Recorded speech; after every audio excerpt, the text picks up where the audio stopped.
okay. Off the mic is okay. She off the mic. Chai! Now wow, people wey suppose talk through to power don't off mic. And if we talk, now 500,000 they go summer us, call them hate speech. But fear not, Maiyegun don't come. He go touchlight every corner, nooks and cranny of all these bad people where they spoil our country.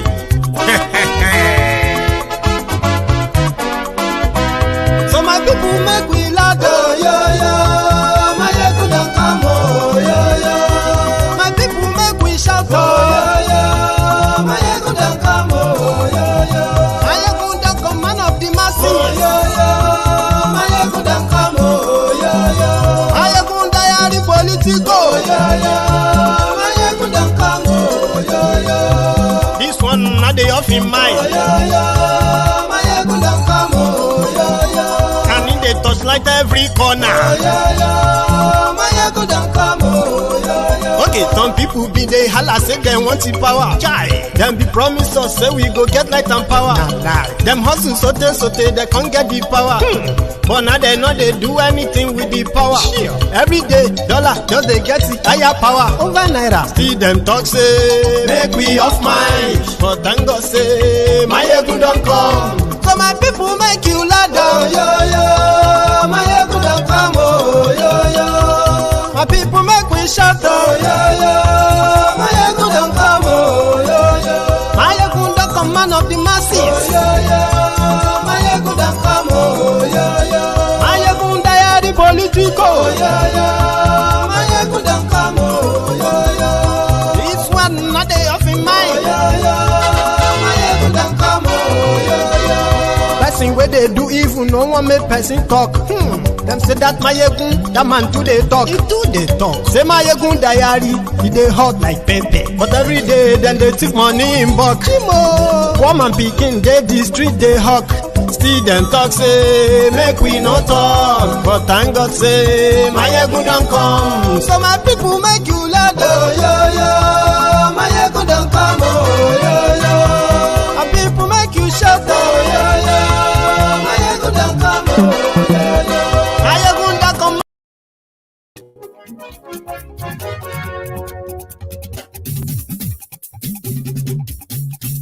Hello there.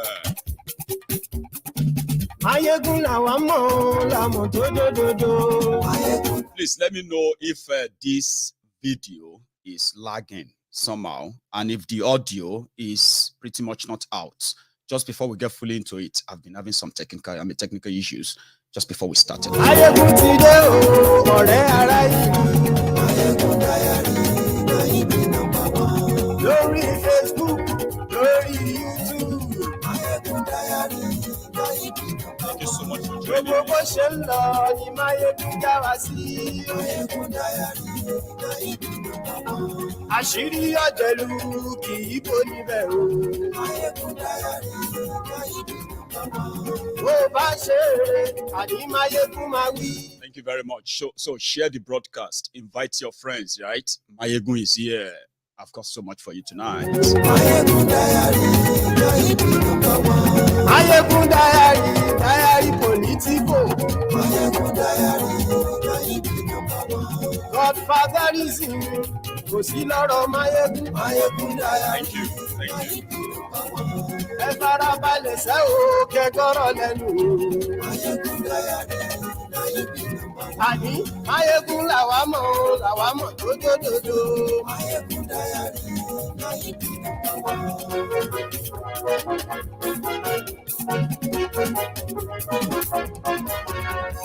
Brother, na nwanne nwoke, gọvanọ, gee ntị. Ka anyị ghọrọ ịghọrọ Chukwu aghụghọ. Nọrọ n'ihu ụmụ Chukwu a, gwa Chukwu ihe ị ga-emeri ya. Okute ndị Igbo. Oh, yeah, it means you don't want to do anything for God. Ihe a bụ aghụghọ nkịtị. Father, even with the strength, as a nigga, I'm going to project. I want to know about the project. Can you go back and Okay, come to know your question. My name is a political statement. Madam Ramada made a political statement. Only of that same and Anambra said my Peter Obi have never promised things and failed. I'm a fundamental Catholic. Even when I'm going to can me. But in my car. You can promise say Mary and Anambra. Praise the Lord. In your capacity and what God has done for you, Governor. Get money, okay, get money, get into here. God hates stinginess. I'm a quick auto. I'm a quick again. Otherwise, again, Atiku will fail. Oh, boy, back a paint to go, but on all time back. Get it.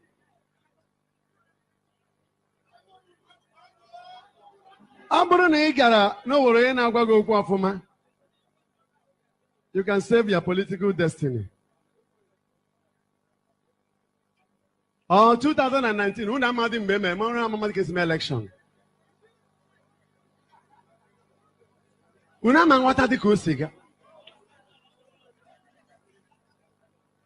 Praise the living God. Here game one work and you work at bazaar. O man one more. Get on tell me na ko. Chere bigo. Get on. Facebook. That's one. Here is another one. You sure supporting Buhari? If you were here when we are speaking to Peter Obi representing Atiku, how I wish you were here. I know that Obi went out here almost disgraced. So supporting Buhari is almost becoming a curse. It's no longer a blessing. We won't tell you. Thank you so much for joining me. People have been tearing Mbaka. They have been tearing him apart since yesterday. And why are they doing that to Mbaka? It was because even after his apology, after that statement in 2019, Mbaka still went ahead and said this yesterday. No joke.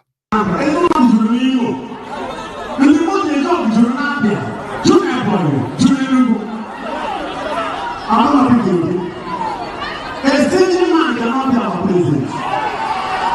We are only hungry. We need a generous person. Nigerians are hungry. Are we not hungry? Wahala. Oh, wow. At the end of that.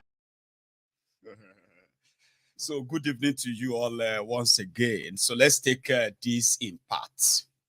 Okay. A lot is going on right now, and a lot is still going to happen in the course of this their electoral charade.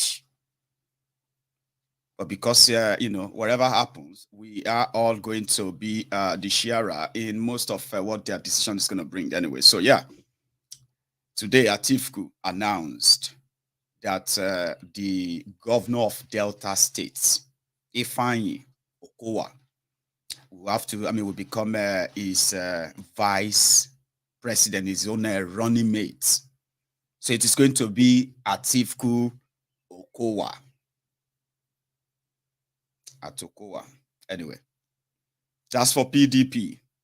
And from the intel, they said that Atiku was hunting and gunning for an Igbo vice president. In fact, some people felt like Peter Obi going to Labour Party was going to be temporary until this Sorosoke, this mob, they're everywhere. Oh boy, you watch your matter. After that statement of Mbaka last night, the mob, they decided that, first, they have, majority of them have unfollowed him, and he's already started losing. Many people who are actually like following him on social media. I don't know if he's on social media. Father Mbaka has been hearing the story of his life and everything. So what they are saying now is that even though maybe Atiku was going to still convince Peter Obi to come back to PDP and be his vice president. There were actually people who believed that until last 2 weeks. So they said that Peter Obi movement, as they call it now, is even bigger than Peter Obi himself. They are saying this Sorosoke. They are watching me right now anyway. So the battle now is between the Lagos Abobakus for Tifnumbu and then the Atiku looters of Atifku. And then you are going to see the obedient that some of you are already calling the obedient. So the battle is pretty much like, you know, the young people who have politicized their own, you know, their pain and disagreement with the system versus PDP APC. So Peter Obi was not available for Atifku. True or false? Yes or no? I don't know. They said that even if Peter Obi says he's no longer contesting, they will arrest him. These guys, that's how much. And because of this kind of cult followership that Peter Obi has generated, it has also generated many enemies too. Well, a lot of, you know, something that unites PDP and APC right now is when they are going after Peter Obi. So they say Peter Obi's movement is bigger than Peter Obi himself. If he should change his mind, he will be arrested by them. So Atifku couldn't go to him anymore. They said that Atifku wanted to call on Ngozi Okonjo-Iweala. True or false? Many names were flying around anyway. But the purpose then was that they were going to go and pick somebody from Igbo land until the warning came. Remember that the Northern Nigeria Islamic scholars who have been weaponizing the poverty in Northern Nigeria, the religion, you know, the religion manipulation in Northern Nigeria, who have been using all of this to their advantage, and most importantly, for political purposes. They have already been making statements that if the power is going to go back to Southern Nigeria for APC, Egbekegbe, who has chosen a Southerner, definitely they must choose somebody who is a real Muslim. That's what they said, a real Muslim from Northern Nigeria. That's what they said. I don't know whether there are fake Muslims or real, but that's what they said, real Muslims. A fanatic, you know what I mean? That is person that should go with Tifnumbu. So Muslim ticket, they don't give a damn about that. It's about power, right? Or maybe not to you in Southern Nigeria. Then they send another warning to Atifku. Well, maybe for Atifku to know.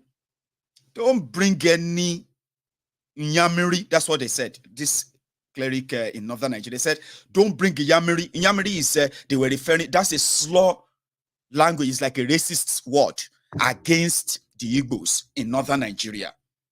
Yeah. They said it, they were preaching it in their mosque as we speak. If any candidate should bring any Igbo man to Northern Nigeria, he should forget it. And you know, Atiku is desperate. Now, this is the trick they want to play. Okowa, Ifeanyi, Okowa, Delta State, which is partly Biafra, partly Oduduwa Republic. Yes, Delta State. So, which then put in their own book, or Atifku's book, Okowa is an Igbo man. At the same time, he's from South, the one they created politically. Part of how they have managed to balkanize Nigeria. You may not know these power brokers, these northern rogues who have held us down for this long. The state, every state they give to you is called balkanization. They have already divided you where they want you to be. They put you where they want you to be. Nobody was consulted before they created any state for real. No referendum was conducted before any of these states were, you know, they were like military promulgation. They just pronounced them. So that's their own way of putting everybody where they belong. But yeah, Delta State, the place they call Delta State today, is partly Biafra and partly Oduduwa Republic. So if Ifeanyi comes from the middle with Ifeanyi and Okowa, I mean, they can tell them in Northern Nigeria that he is not an Igbo man. But when they come down southern Nigeria, they can talk to you in Yoruba land. Atiku can say, do you know that Warri? Do you know that this place? Do you know that that place in Delta State used to be partly Oduduwa Republic? Therefore, is your son. Oh, all of the Biafrans with Okowa, Biafra is going to come. So that's the trick they put in that game anyway. But it doesn't really matter. Just so you know. So people are already tearing that apart, and Wike is not happy. Number one, he never, ever, ever imagined that he will be betrayed at the last minute. That he won't be the candidate. Honestly speaking, he was so confident that he ruled himself out completely from anything that has to do with vice presidency. But look at all the old permutation. Oh, that's how they are permutating. Oh. That's how many of you are probably going to also take side without understanding what you are agreeing to. As for Tinubu, that one don't enter kosher already. You know, the only confidence that Tinubu and camp they have is this. They are not interested in any election. Go and get PVC. Go and get this. That's your problem. Go and get anything you want to get. They are not interested. And that is why they believe that as long as the northern Nigeria is carried along, yeah, Tinubu can go to bed, even if he's going to be in this hospital bed in London, Germany, or America, when you are queuing behind and voting for Peter Obi, as many of you are determining to do now. It doesn't really matter. They are not interested in election. But as we speak, the deadline for submission of the names of your vice or running mates for all candidates to presidential, governorship, everywhere is going to be tomorrow. That deadline is tomorrow. So do you know what happened? From the INEC register right now, it is Tinubu and Bello Masari. So the plan is to put Masari there temporarily, so that after the deadline, INEC will allow you to swap names. Do you understand that now? But I don't know if your 2022 Electoral Act allows that anyway. Or they have been putting the name of Masari there until tomorrow, when they will change it to whoever they want to change it to. But it's going to be Muslim tickets. That is their own winning strategy. But in the midst of it, yeah, they said, if they feels like, okay, now that Atiku has chosen somebody, right? Maybe they can now choose a probable, I don't know, a Christian or whatever. But as we speak right now, in the INEC register, it is Tinubu and Bello Masari of Katsina, the governor of Okowa As. Now, that is Muslim ticket there. If anything changes, that will be tomorrow evening. Or maybe this night. But the names of those they are giving to Tinubu as we speak, from their own sources. So Shetima, the former governor of Borno State, the one that was in charge of the kidnapping of Chibok girls, remember? Yeah, the one that came to prominence because of Chibok girls. Is on the queue. They are putting on the line as well. In fact, they said that all of the northern governors are interested in becoming Tinubu's vice president. And among them, except for Lalong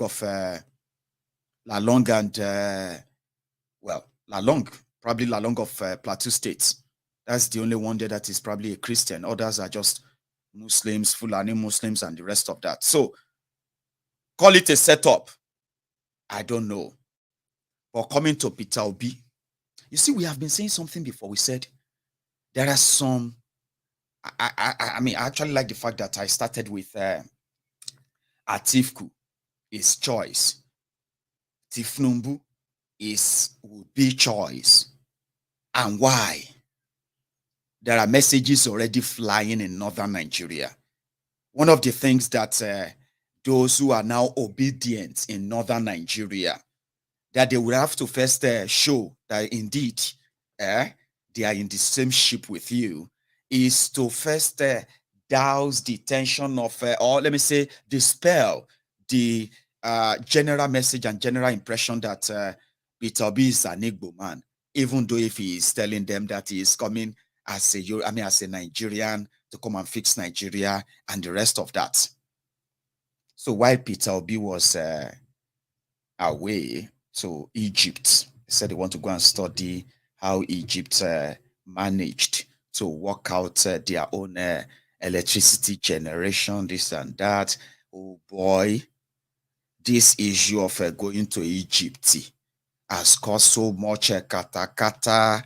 And you see this Obi movement, every one of them, they are not taking prisoners. And in their book, Peter Obi can never be wrong. And trust me, many of them are saying that, which is true, by the way. Peter Obi did not come out to say he wants to be president, by the way. He never came out to say he wants to be president.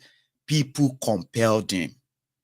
This Sorosuke, all these people that are not going to be taking it easy with you, they will tell you, they will feed on you, and the rest of that, it is better, right? So just somehow be prepared if you want to take on them. Seriously. He didn't ask them to be president. He didn't say he wanted to be. For some of us who have been following it, by the way, now these Sorosuke people said, Peter Obi, come and run. Peter Obi will buy you from. Peter Obi will do this and that. Then I remember when he said, after listening to your request and all, like all that stuff, I have decided to contest in PDP. So when PDP said it's never going to win it because it's about money, it's about who can pay more. These Sorosuke people, they said, number one, they are ready to raise over 10 billion naira for him. If it is about, spreading his message all over the place, they will do that. But again, he should never give a shishi, which he said he never would give. So they told him to leave the PDP. And since they told him to leave and he left, to this day, even Labour Party that he went to, from obscurity from 5,000 votes in 2019, as you are watching this video right now, if the system allows you to actually cast down your PVC, these young people believe that they have 20 million votes ready for Peter Obi. So that is now what has now pitted Peter Obi generally and his movement against the almighty PDP, almighty APC. And as we all know, the voting never started yet. But Peter Obi was in Egypt to the admiration of his own supporters. And he sent this out. Just, look at it. Power generation in Egypt.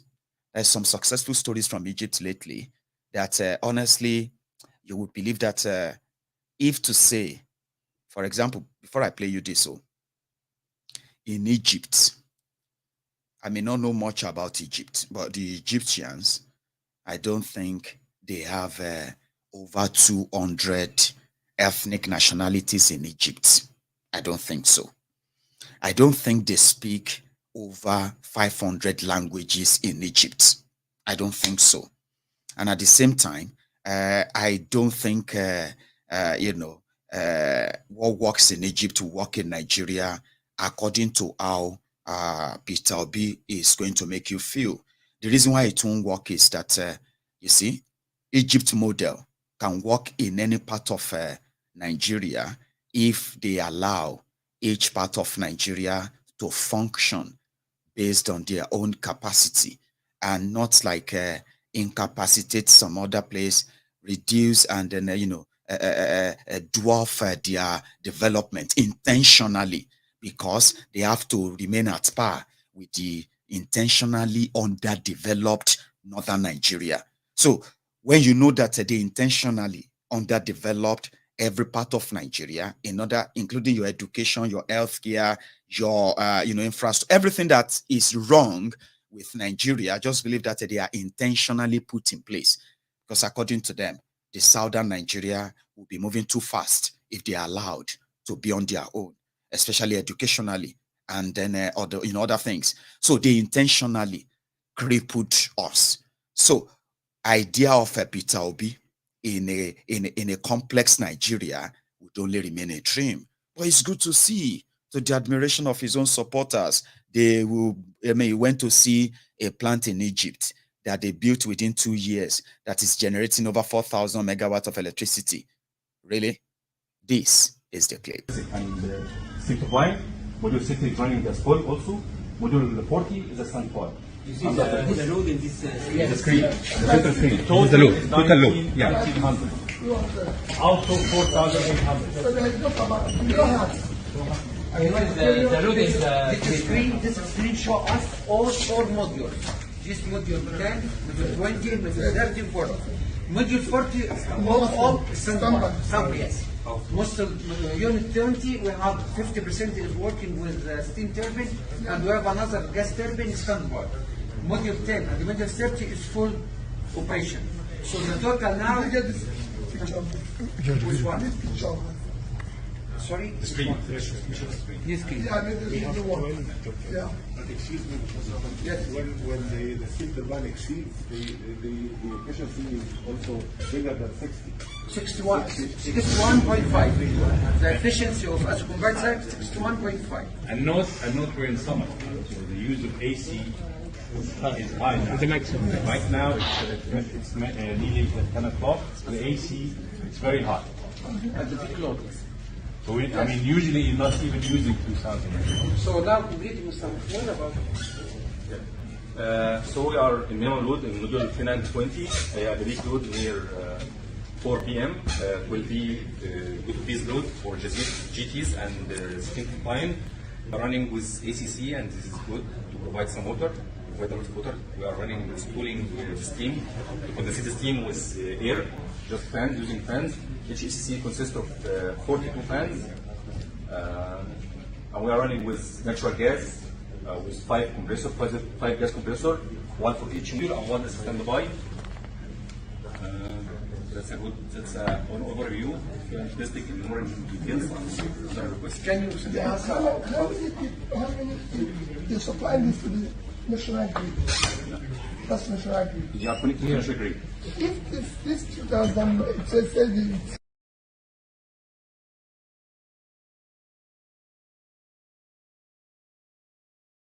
Module 6 is running the spot also. Module 40 is a standby. So that was what he went to see, to understudy, he said, just to see how they put them together, how they work, and the rest of that. But in Nigeria, you know what I mean? Number one, if you want power, seriously now, right? If you want power, you should be, if you generate electricity anywhere, right? It should be distributed to the people, the immediate communities around there, right? And it is cheaper that way than transmitting, or what do you call them? I'll call it transmitting that same generated electricity to other part of Nigeria, which is actually the reason why everything seems not to work in that place. Tinubu said he was the first person to bring in the PPP, private power project, whatever, which means that private companies coming in to invest in electricity, and his own excuse was that federal government of Nigeria, of Obasanjo, they killed the idea. But you see, electricity is not a rocket science. The reason why you will never have it is because it is the same system that wants to give you electricity, is the same system that is denying it. They said they have electricity generated, but they don't have distribution. They have distribution a problem. How about you let everybody generate what they can generate from their own part of Nigeria, distribute it to who they want to distribute it in their own state and all that, and watch how the problems of no electricity would disappear. But again, it's good for the optics. Many of you enjoyed it. Even some of you feel like, leave Peter Obi alone, no, Maiyegun, if you don't want us to unfollow you. We don't want anybody to touch our Peter Obi. I know. But the problem there is that we would never have to leave your Peter Obi alone. We love what you are doing. Some of us do. We actually do love what you are doing. Because it is like you are also pretty much like others who have chosen their own battle against what Nigeria has become. Yeah, you have decided to also pick your own battle, maybe politically. So yours might seems to be gaining the biggest, traction right now. But the bottom line is that majority of what you are going to do, they are going to be so good for the optics.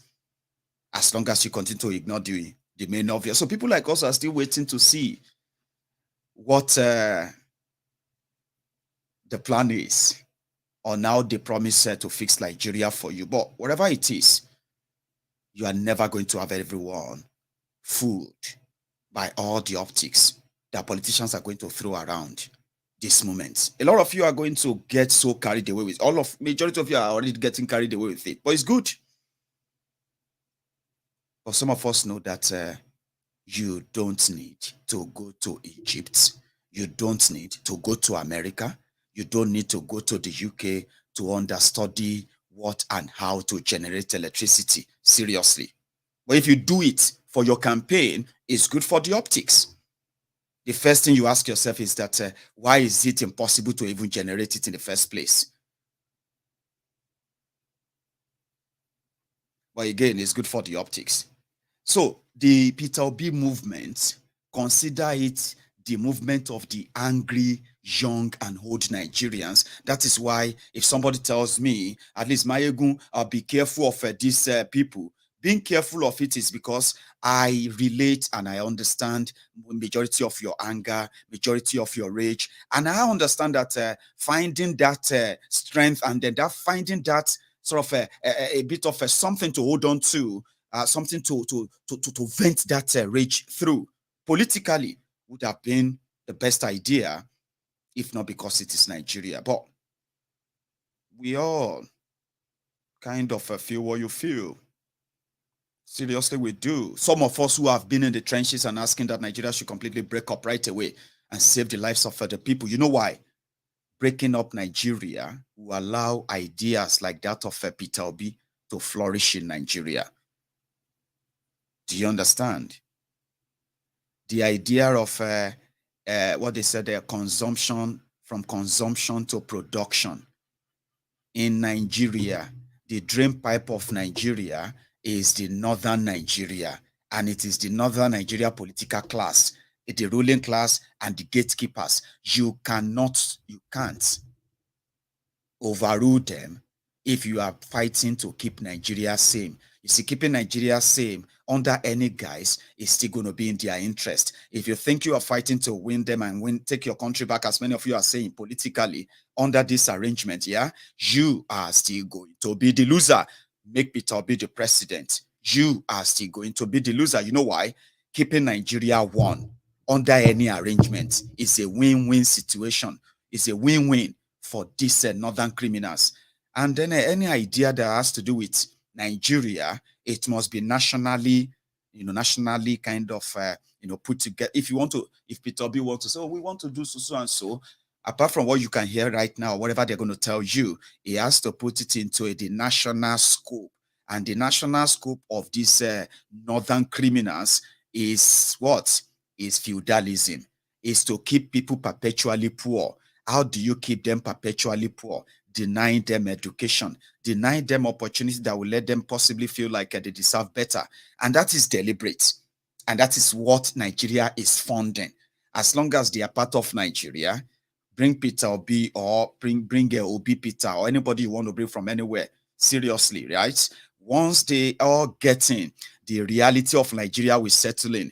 And people like us believe that if you want to help Nigeria by any means at all, yeah, at least start with being honest, because you really need to let everybody handle their own affair, their own way. Those who want to develop based on the Sharia teachings, they are there.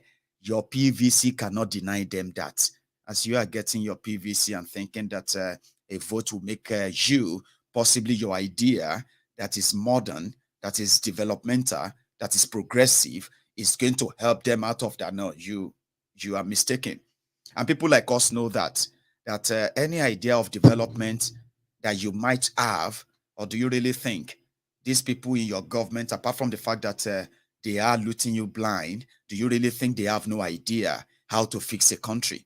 But why would they fix a country when it is cheaper to run it down and keep people perpetually poor and they will not ever have a chance of fighting back? That's cheaper. So to make it easier for you, what I'm saying here is this. If Nigeria remained what it was in 1960, back then, yeah, the idea of a region coming together, putting their resources together, investing in any kind of public infrastructure like electricity, public health care, education, and all those things, including industrialization. Whatever you want to do, you can do this in parts. But as Nigeria is, yeah, you will continue to meet the roadblock. And maybe at the end of the day, the good thing that will come out of the Peter Obi movement is that you are all going to realize this soon, and you are never going to back down. And the fact that you won't back down will now bring the clash of the titans, as many of us believe that that's something is to, as they said that in the beginning, the Big Bang theory, yeah, the Big Bang, and that's how the earth and the whole world, everything existed, whatever. So we believe that with your strong movement, because I can't deny it, I'm not one of those that's going to tell you that what you are doing doesn't matter. As it is right now, it has caused a serious ripples across the establishment themselves. And what did they find out? They found out that even Peter Obi himself can no longer control what is going on. Do you get that? So I like the energy. We want to see where it's going to end. But something there is that there are more to this that some of us have also seen. So I like the fact that you are channeling the energy towards that. So Peter Obi movement, and then breaking the barrier of ethno-tribalism and all of that stuff that politicians always, And the final one that I believe that somehow this generation of young people who are angry, and they have the right to listen, if you see any young person that is promoting APC or PDP, they don't have any sense. Listen, we all have choice. If they say, yeah, we all have choice, we all have rights, it's a democracy, this and that. But as a young person, ask yourself, for the past 4 months now, more than 5 million of you have been at home because they locked your school. Now you are seeing the poster of APC, you are seeing the posters of PDP, and then you decided that you want to be part of that, and you choose either of them. So it's pretty much nonsensical, isn't it? So your anger, whether you are Hausa, Igbo, Yoruba, because if you check their movement, you will realize that it is not different from the NSAS revolution, but it's bigger. It's like the NSAS kind of revolution that is bigger than NSAS, like about 10 times bigger, but with a political. You get what I mean now? So you see your brothers there, you see your sisters there, you see every one of them now queuing up and then shouting, Obi this, Obi that. So they believe that, number one, they will no longer be bullied by the system that said, if you don't have structure, you can't win election. Remember that. If you don't have structure, you can't win election. Say they believe that they've passed that because they are the structure. Then they said that they are also going to breach that the gap of tribal ethnic division that always play out, which is the North, the South. According to them, they are breaching that as well. Then the other one is the religion, where people can say, oh, God told me that Tinubu is going to be the next president. So these young people are no longer afraid to call out pastors and call them fake. Back in the days, you believe that you cannot criticize the men of God. You cannot criticize your Alpha, your Mullah, and the rest. But we have gotten to a generation who have become so angry, even though some believe that the anger is not, is not rightly directed or whatever, but they don't care as we speak right now. So they believe that if any pastor misyan, Egoyera. I'm talking about people are getting up in churches where, let me see if there's a particular clip just before we go to just before we go to Pastor Abina Nafada AGK Mbaka, just before we go through that, there's a church service where when one of the pastors was practically just mentioning names and all of that. Then he mentioned that Peter. Everybody was quiet when they mentioned Tinubu, Atiku. But the moment they mentioned Obi China, some of our people love to go. They say Obi China, Obi. Or more, you hear the crowd. Hey. So if you support as it is right now, yeah, it is Obi or nothing for these young, angry Nigerians. And that's the moment that Father Mbaka, Miss Yano. And you know, Father Mbaka shouldn't even be prophesying. He shouldn't be giving any prophecy. You know that I believe that Catholic churches don't give prophecy. And I don't know if many of you have noticed as well. You know, people are demanding for Yoruba nation. People are demanding for Biafra. They are demanding that Nigeria should break up. They are demanding that they don't want PDP, they don't want APC. A lot of things are going on, even though these two criminal groups, PDP, APC, they don't feel like they are going to be moved by any of this yet. But have you noticed that most of those pastors that always kind of easily tell you who is going to be your next president, who is going to win your next election, or who is not going to win your next election, have you noticed that they have not been able to do, they've not been doing that lately? Do you know why? Because this generation of young people don't give a damn about any pastor, because majority of them are becoming politically conscious, and they can now tell when somebody is just trying to take advantage of them. So the smart pastors now in Nigeria, you know what they are doing? They are now, systematically, they are now linking up with this Peter Obi as well. You can't deny that.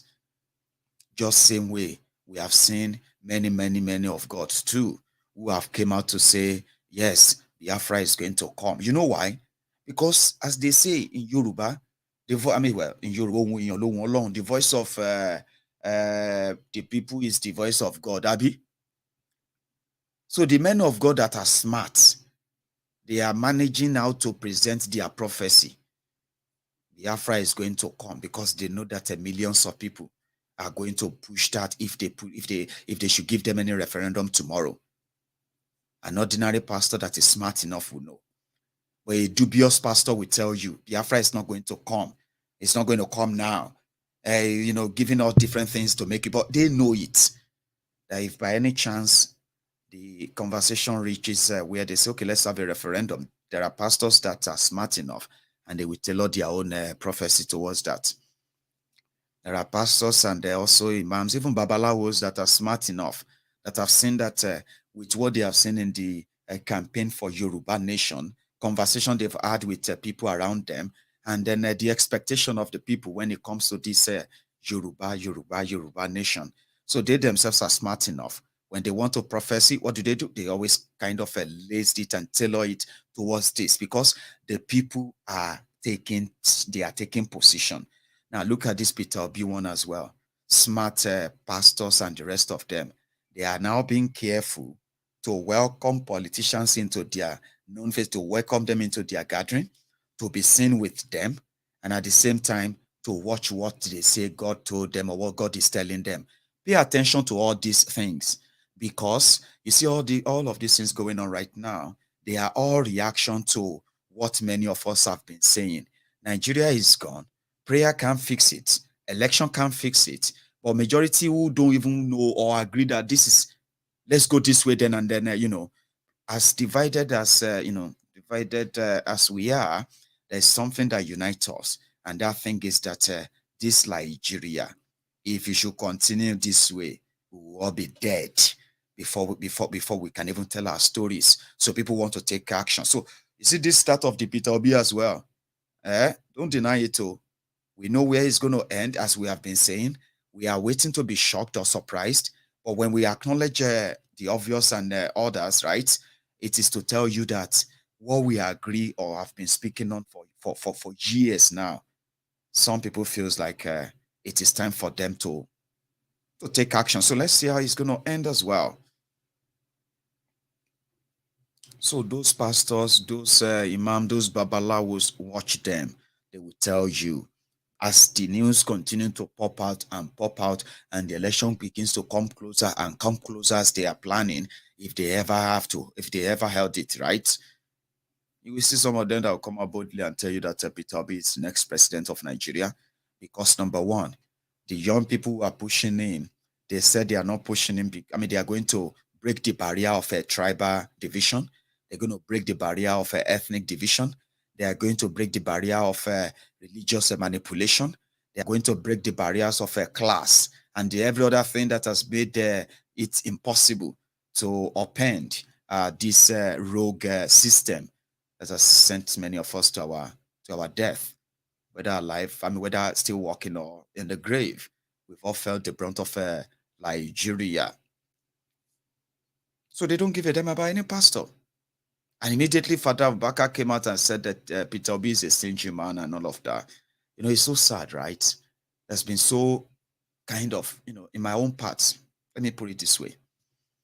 Number one, I have no role to play to help you. It seems that majority of those who are pushing Peter Obi, they are pushing him because they believe that, according to them, it is a life and death thing. So they don't really need any sort of inspiration from anyone like me, who don't believe in your election, who don't believe in the rigged system, who don't believe that electing Peter Obi is going to, change anything. But because I still have to drop my drop my own few lines. In fact, let's put it this way. There has been no talking about equity, fairness, justice, and then the bogus fake one Nigeria that people always talk about, okay? If all of us want to say, okay, let us start the healing of fixing Nigeria, right? By bringing the equal representation to every major, tribe and regions in Nigeria, you will start and say, let's start the healing with the Igbos. Even though Peter Obi said he's not identifying as an Igbo man, but you have to explain that to the people that you have to campaign to in northern Nigeria. But what is wrong? After you've had the Fulani, you've had the Hausa, you've had Kanuri, you've had the Yorubas, you have had the Ijaw, you've had, all these people have had a shot at your presidency for your one Nigeria. An Igbo man can never be your president. That is an unwritten code in Nigeria. You know it, I know it, and nobody can explain why, but so many of us have actually found out why. Because the reason is because there is no one Nigeria, is a ruse. So we said that for equity and fairness, it should be, especially at what Nigeria has gone through in the last 7 years, it is ideal for everyone to say, oh, maybe we are one. Make an Igbo man your next president. Start with that. And then publicly read out the names of all of the Biafrans killed during that program, that genocide of 1967 to 1970. Open up a national healing, build up the epitaph for them, where every name of the people killed will be listed there. Now you can start the healing to say, yeah, we want to have one Nigeria, by not lying to yourselves. But that is far-fetched. But these young people said they are going to breach that. Forget that one, Maiyegun. The northern Nigeria are going to deliver Peter Obi. I like that. Let's see how that plays out. But Mbaka, the man that shouldn't be prophesying or professing anything at all, a Catholic reverend father with a see vision. But this one is not vision.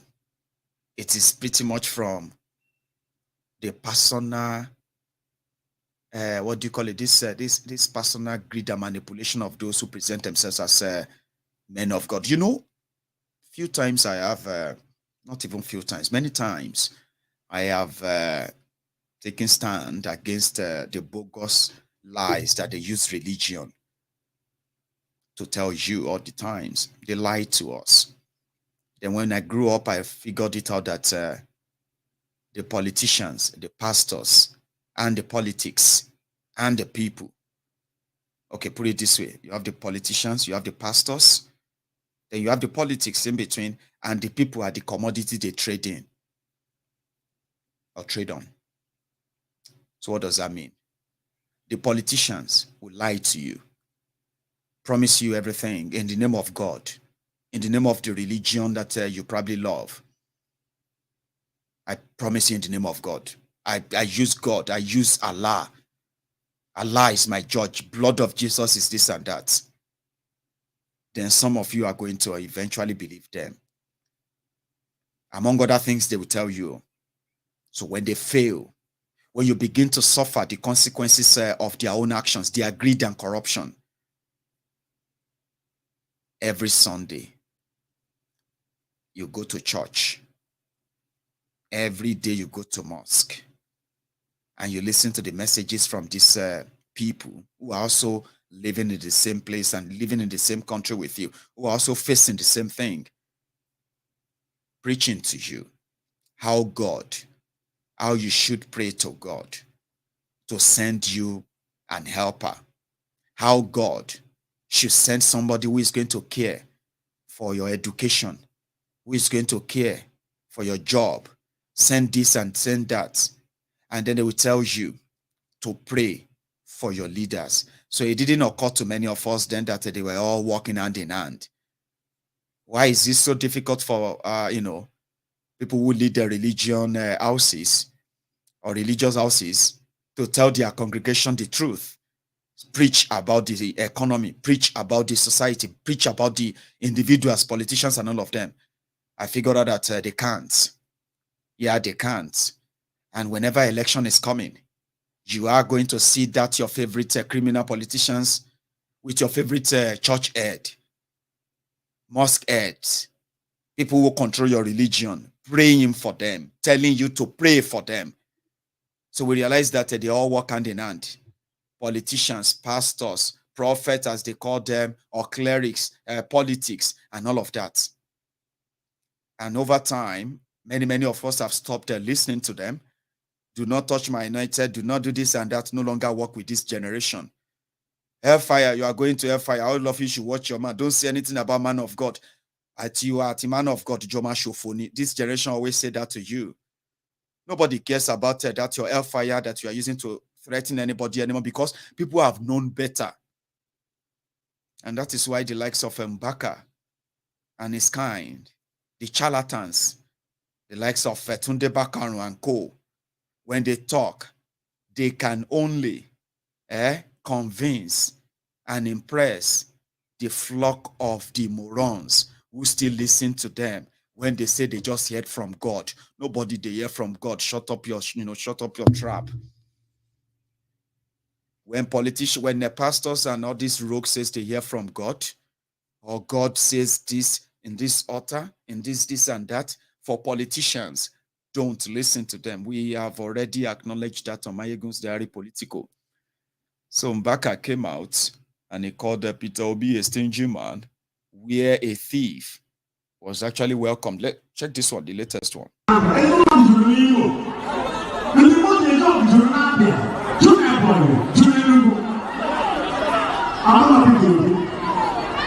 stingy man cannot be our president.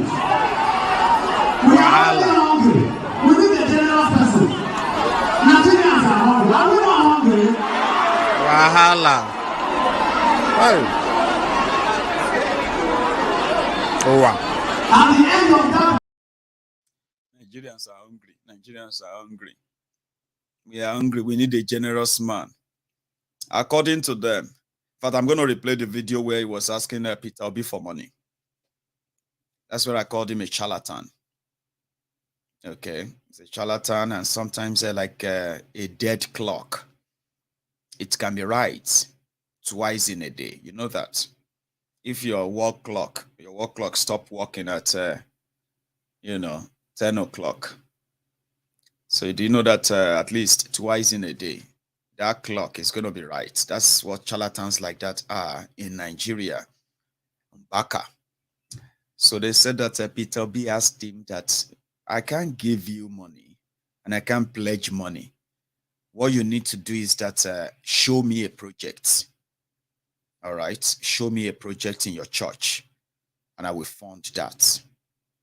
You know, I can't give you money.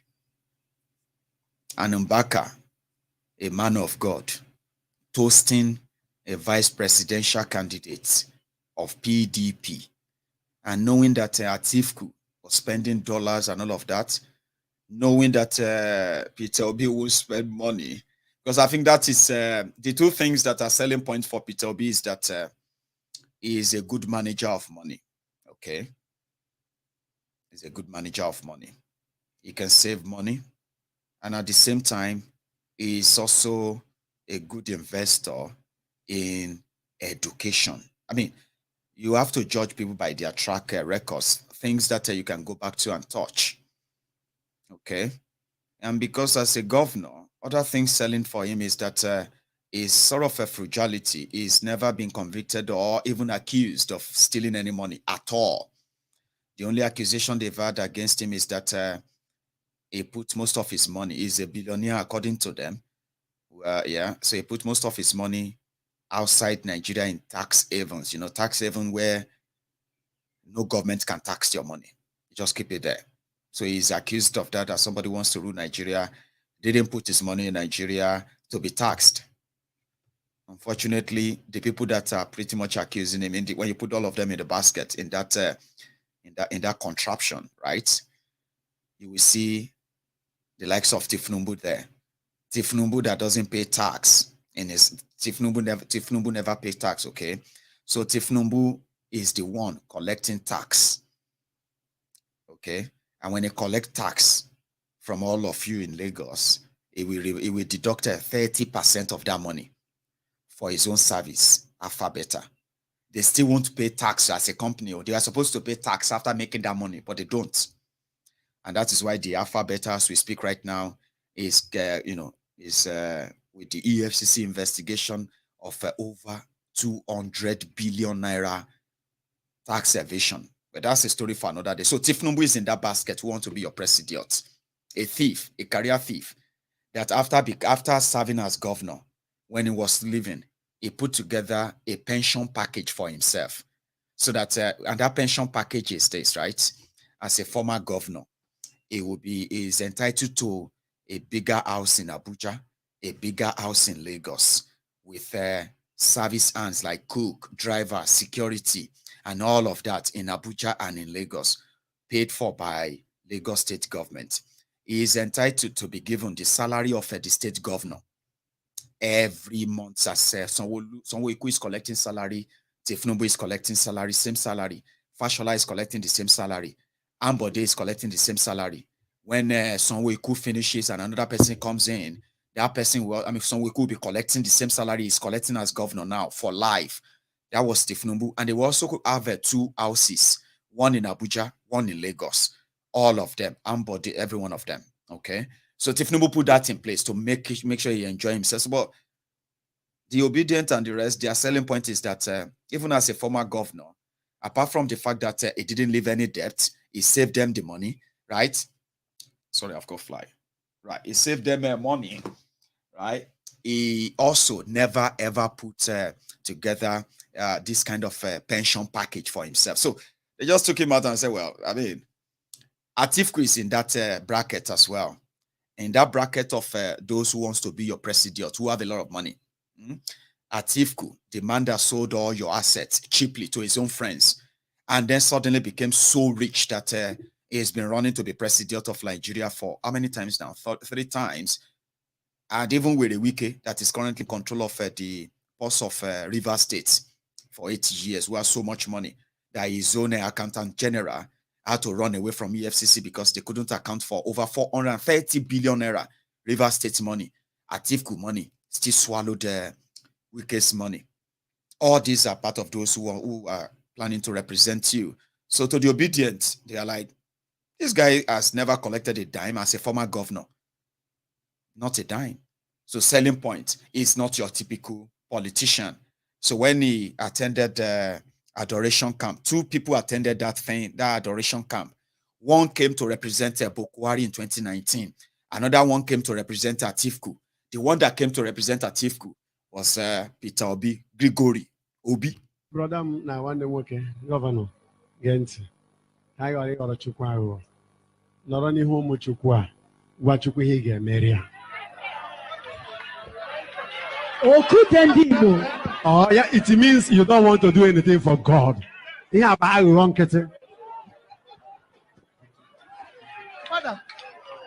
Father, even put the straight, as a nigga, I'm a project.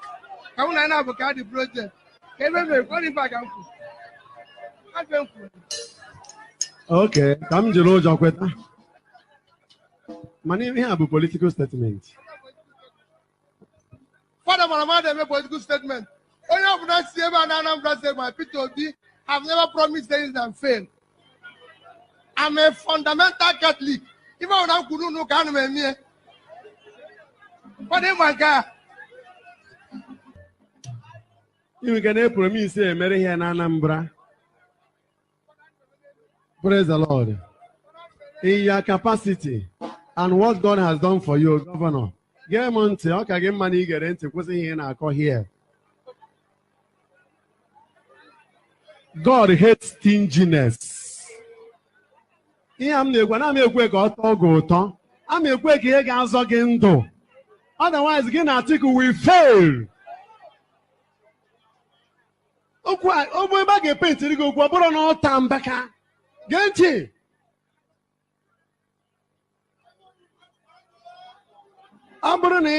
No, you can save your political destiny. 2019, election.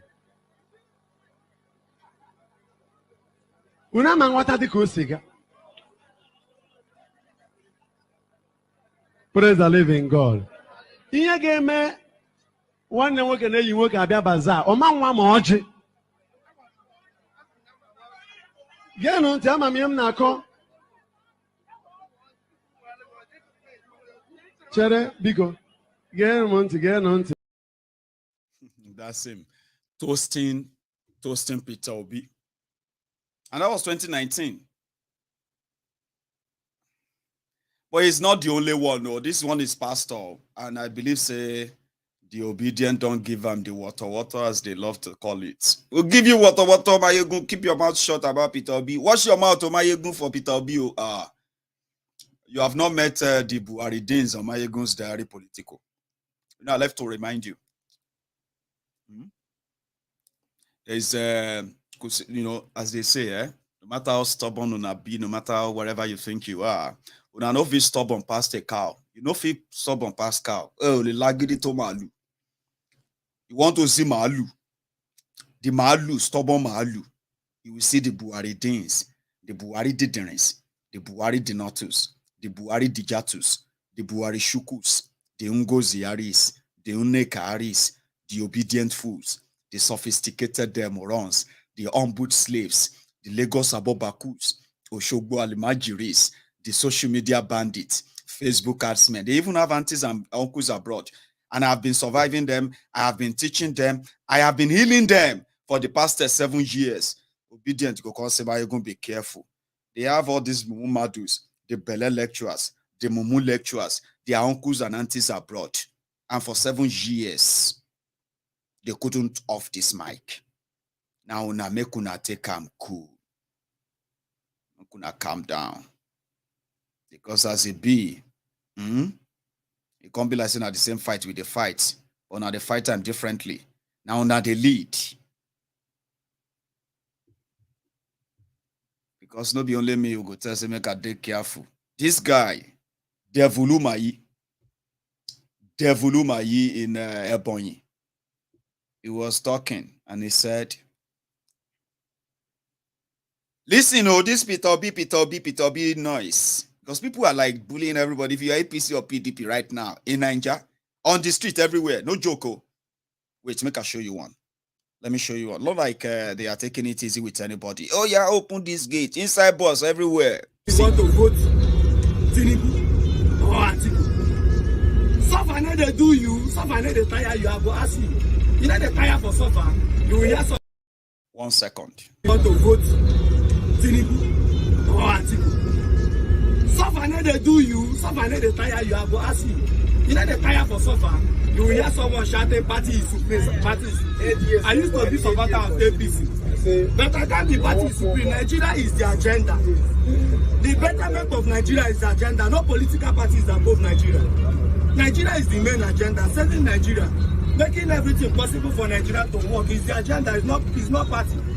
It's not PDP or APC. It's Nigeria first. Until we put this in our mindset and remember that Nigeria is #1. We need to look for every means to save Nigeria first before every other political party or game. That is what I want to always tell each and every one of us. Make time, make your opportunity. Go there and get your PVC. Thank you very much. If anybody that want to go there, I will support you to get your PVC.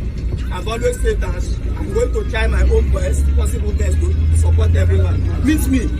I'll look for a way for you to get your PVC. You see, that's what I'm saying. This one is not just online. When people tell you that, oh, Peter Obi are online, they are lying. The thing don't enter street. Maybe say, guys, see, I have a lot of videos. Okay, I could put together for you just to show you what is going on out there. Today, the only thing that unites PDP and APC right now this Peter Obi, this no joko. Ebonyi governor sat down, he was talking and doing all of that. We are going to, reach 24 hours, Devulu Mayi said, no, I didn't say that, that's not what I said, but this is what he actually said. That prompted these young people and everywhere saying, you did this, it will go show you. Now, waiting Ebonyi, now waiting Devulu Mayi said be this, AIT. We have to take this voter registration seriously. Make calls to your brothers and sisters outside Igbo land. Our population should be #1 in the country. A time for action has come. It's not a time to be complaining. And let me tell you, let nobody come to tell you about the Igbo agenda. The agenda first we have is a Ebonyi agenda. When I hear me so, our party in Ebonyi is APC. It's not Labour Party. We will not vote for Labour Party. We will vote for APC.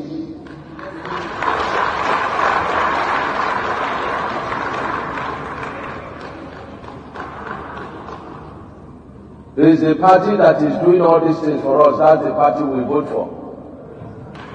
Yes.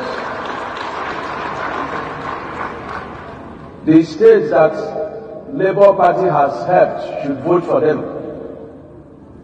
No, be so. The agenda on board for Ebonyi State is Ebonyi State agenda. Now, so you go to tell them when they come to tell you nonsense, ask them, did you vote for us? Una they hear me? Ask them, did you vote for us? Is it because na Ebonyi State? Do not look for our votes. Our votes belong to APC.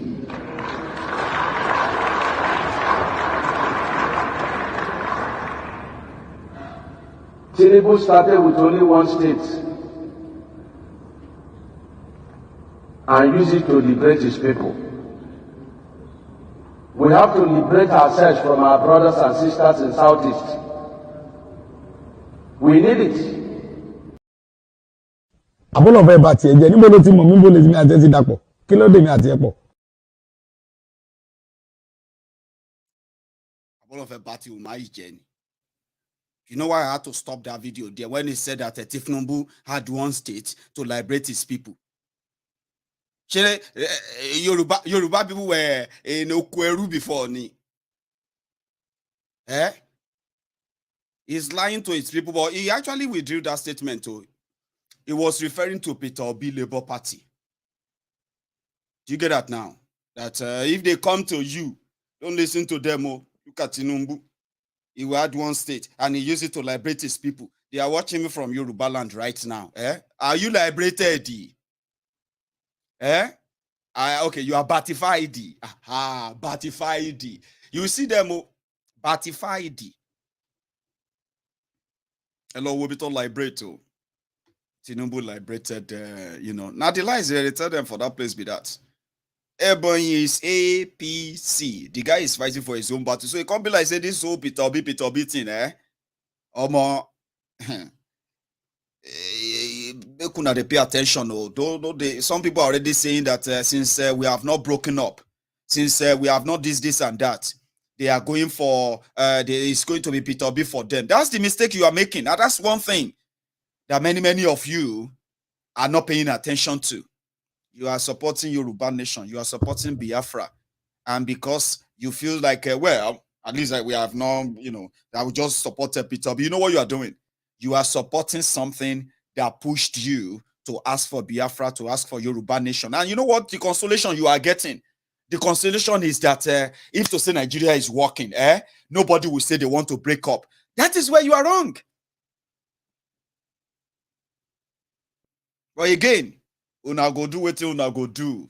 As for Clifford Oji, not Clifford Oji, Senator Oji, your former governor, Oji Uzo Kalu, almost for Nigeria to work, since nobody won't give Igbo president this and all of that. Tinubu is a Muslim. He can choose another Muslim from anywhere, and the Muslim ticket doesn't matter because Tinubu's wife, she's a pastor. Remi Werekwe, pastor, Redeemed Church pastor. Listen to this, that is Oji Uzo Kalu, the man that was promoting the current rubber stamp Senate President Ahmed Lawan. Ahmed Lawan's story itself don't get part 2. As he no become presidential candidate, the guy will have to go back to his tomato business. Maybe he has to open a tomato factory. The man that Oji Uzo Kalu said is ready. You know, Oji Uzo Kalu himself is a presidential aspirant. He said he was ready to go and sweep and start sweeping and mopping the floor of As Old Rock for Lawan. Since Lawan don't jabber or Lawan don't lule, your brother no mind Muslim ticket. It's important since Tinubu's wife is a pastor. Well, listen, do you want me to speak the truth? Yes. If I am enamored Bola Tinubu's situation, the wife is a senior pastor in a Pentecostal church, I will go Muslim ticket. The most important thing is for the party to win. It's not, we should stop all this rubbish about whether you put a Christian there. After all, if we win, already the wife is a pastor that have been living for over 40, 50 something years together. I've known them this far. So why do you want to blame about, she's already like a deputy president? If I'm to say, I'm a Catholic. I'm saying my opinion. This is Oji Kalu's opinion. You cannot deny me my opinion. But you can also play Christian ticket, depending on the scenario. Because if we don't play Muslim, we're in trouble. We will not win it will be most difficult to win the election. Because the only thing left for Ahmed Tinubu today is to play Muslim. I know that the church I go to, the Catholic secretary might condemn it, so it's not good to. What is wrong with Muslim ticket? I don't see anything. In my eye, there's nothing wrong with Christian ticket. Also, it depends on the condition. The condition we found ourselves today, that you cannot play two minorities. Tinubu is a minority Muslim from the south, and if you put a Christian from the north, is a minority Christian from the north. You cannot play two minorities. So it is difficult. No, listen. What I am telling you is sincerely from my mind. It's not the position of our party.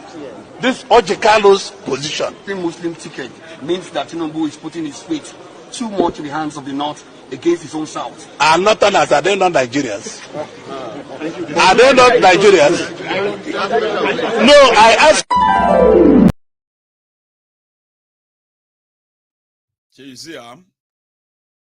Me, I'm not here to ask you to argue Muslim. You know, I'm not interested in the election or whatever is the outcome of it. Because whatever happens in there, if you ever have that your charade, by the way, whatever comes out of it, you can look at me straight in the eyes right now. I am saying it to you, not because I be bad belly, Because some of you are like, anybody who says anything otherwise is like, you are just jealous. You are bad belly. You don't want us to do anything and all of that. Well, you are going to be the loser still. Because you know what?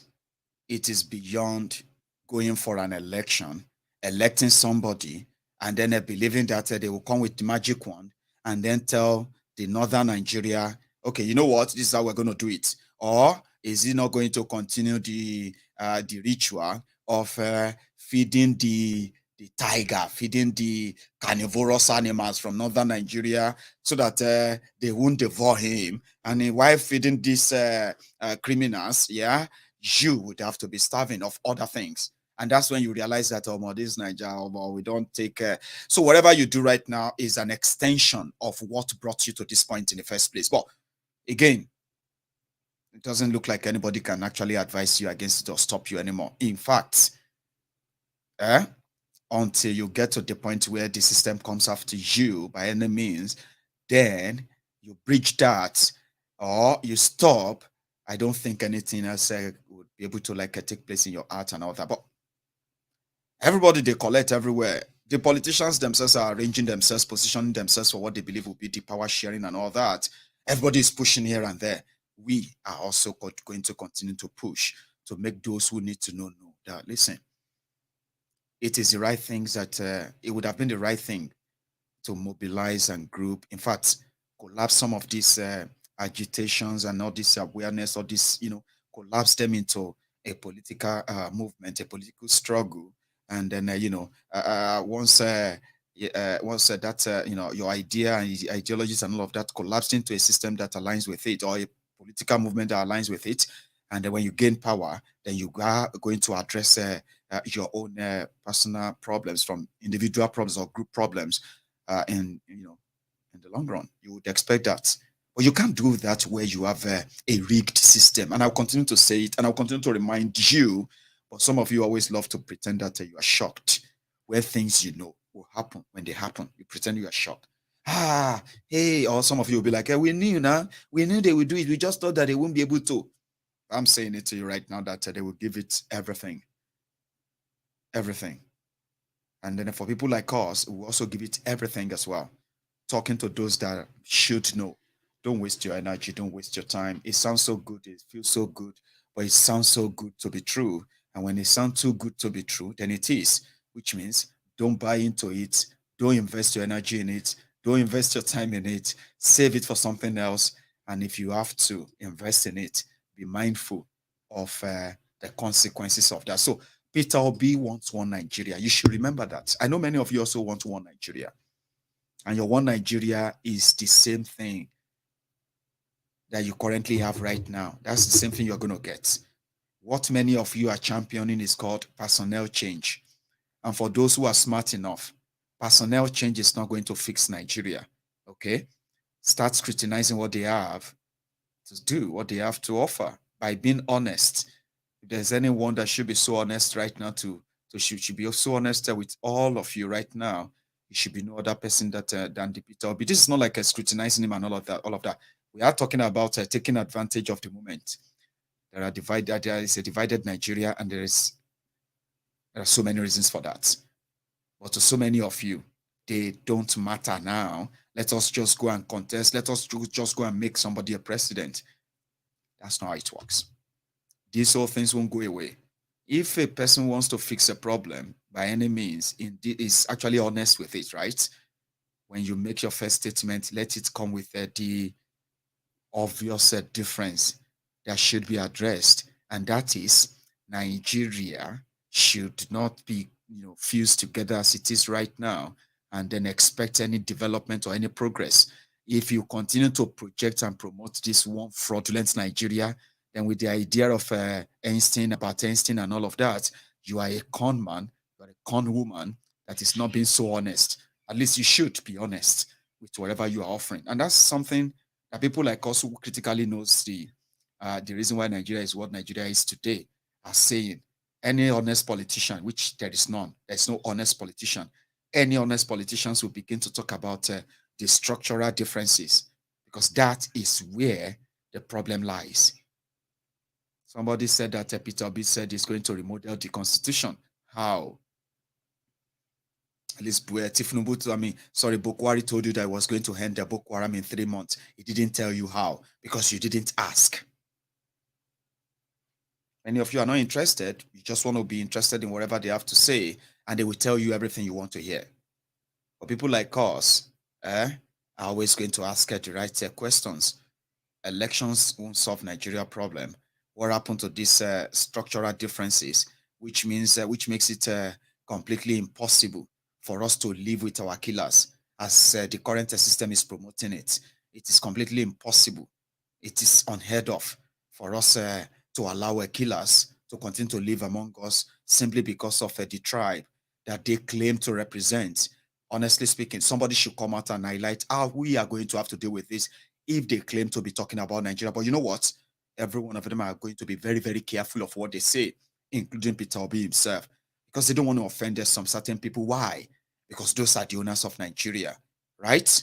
And it is going to be the same thing before they gain the power, even after they gain it. So to me, when you join them in promoting election and all of that, always have to be at the back of your mind that apart from the emotional roller coaster that you're going to get yourself into, the journey, the fun, and the rest of that, if you're not asking the right questions, you are going to be the commodity. You are the commodity. You are going to be the loser.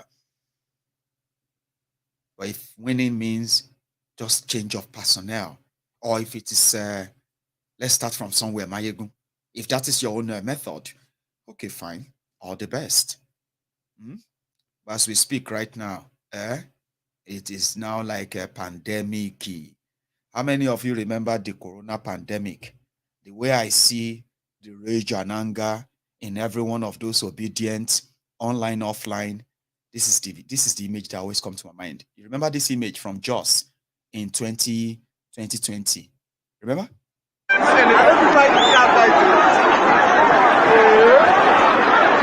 See what's going on. People just struggling to find what to eat. People struggling to survive. See what the government has turned us into. Just imagine. Tons of bags of food, but yeah, they couldn't share it, man. Selfish, greedy. Politicians. So the part of that is part of the anger, the rage, and all of that. And as it is right now, Peter Obi, they carry them, they go. I actually had this song I picked up earlier where people were dancing, to that. So wherever he is taking them, they are willing to go with him. But I'm just asking you, don't make it a blind follow. Now, blind follow. We want this, change of personnel, we'll do this, we'll do that. Makes many people never to ask critical questions. You can have electricity, you can have good hospitals, we can have the best schools, we can have the best programs that covers our own people right there in Yoruba land, every part of every part of Nigeria, where everybody can actually handle their own affair. Policy is what will do it. But there is a reason why they made it so, why it is not going to be like that as we wish. Policy. So somebody should be honest enough and tell us how they want to do that.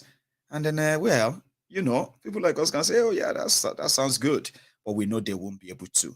They will have to be very careful. Even you, the obedient and the rest of you, as mad as some of you are, as crazy as you claim to be, some of you are still pretty much like, some areas where you don't want to touch because there are some areas you don't want your man to touch.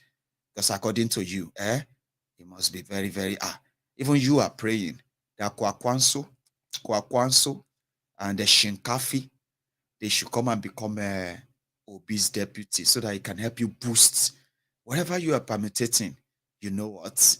You are asking for the same Nigeria, so which means it's going to end in the same thing. But we are going to be here to see it. Even if you are going to end the hegemony of these two to start with, that's a win for you. And as Obi said, as many of you have said as well, it is always good to it's always good to lose doing the right thing than to win doing the wrong thing. But time will tell. I want to take calls just before I go. Okay, I'll take a few calls and then we'll call it a night. But before I do that, you can still like this video, like it, share it, subscribe onto Maiyegun's Diary Political if you haven't. And when I get back, I'll start taking few calls. Okay, so I will be back.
Maiyegun Baba. Yes, sir.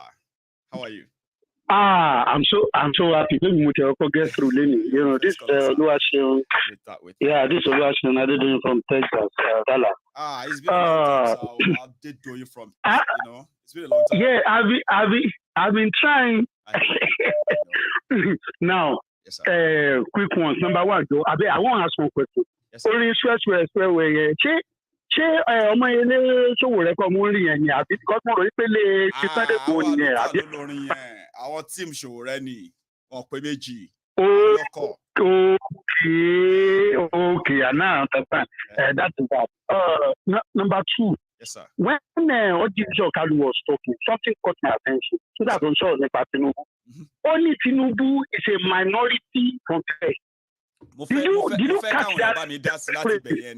Because Atiman saw our Southern Muslim as real Muslim, but me only judge. I'm with you, sir. No. Did you hear that? He said it's a minority. How can you call me a minority in my own country? You are, if you are a Muslim from South. In my own nation, how can you call me a minority? That word is very unacceptable. I know, but it is what it is. One Nigeria. Now, I want to appeal to the younger ones because I met somebody to say, Tinubu is a good man. He knew somebody that when that person's father died, the person now went and paid Tinubu. Tinubu now gave the person 4 million. So Tinubu, and I told the man is in his 50s. So I now told him, we are tired. Money, you are in America. Money, you will. So if my mama die now, do I have to come and beg anybody to give me money? Everybody, okay, why do we enjoy America? Why do we enjoy Western world? Because we are independent. You don't need anybody's help. I don't need anybody. I don't need pastor.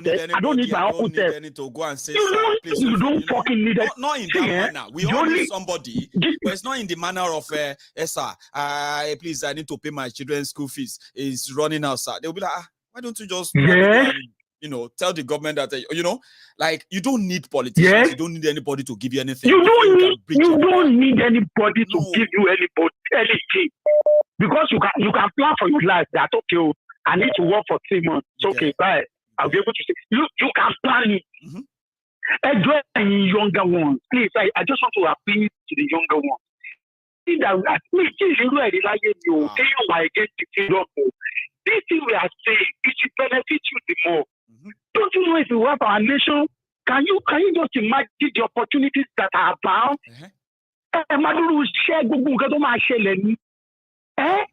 Do you know the opportunities abound? Why are you following these people? They don't care about you. They don't give a fuck. They don't. They don't know you. They don't. And they don't care. Why would they have a nation and their own children, their own family is not even there? Their children are not schooling there. When they are sick, they don't get their medicals there. We see them all around there. We see their families there. Tinubu. Benga Daniel's children, they are British. Amosun's children, they are British. Bukola Saraki children, they are British. Buhari's children, they are British. They are British. All of us are fighting British passport here, by citizenship here. But they go back to Nigeria to scavenge. I mean, that place is a business center now. So it's a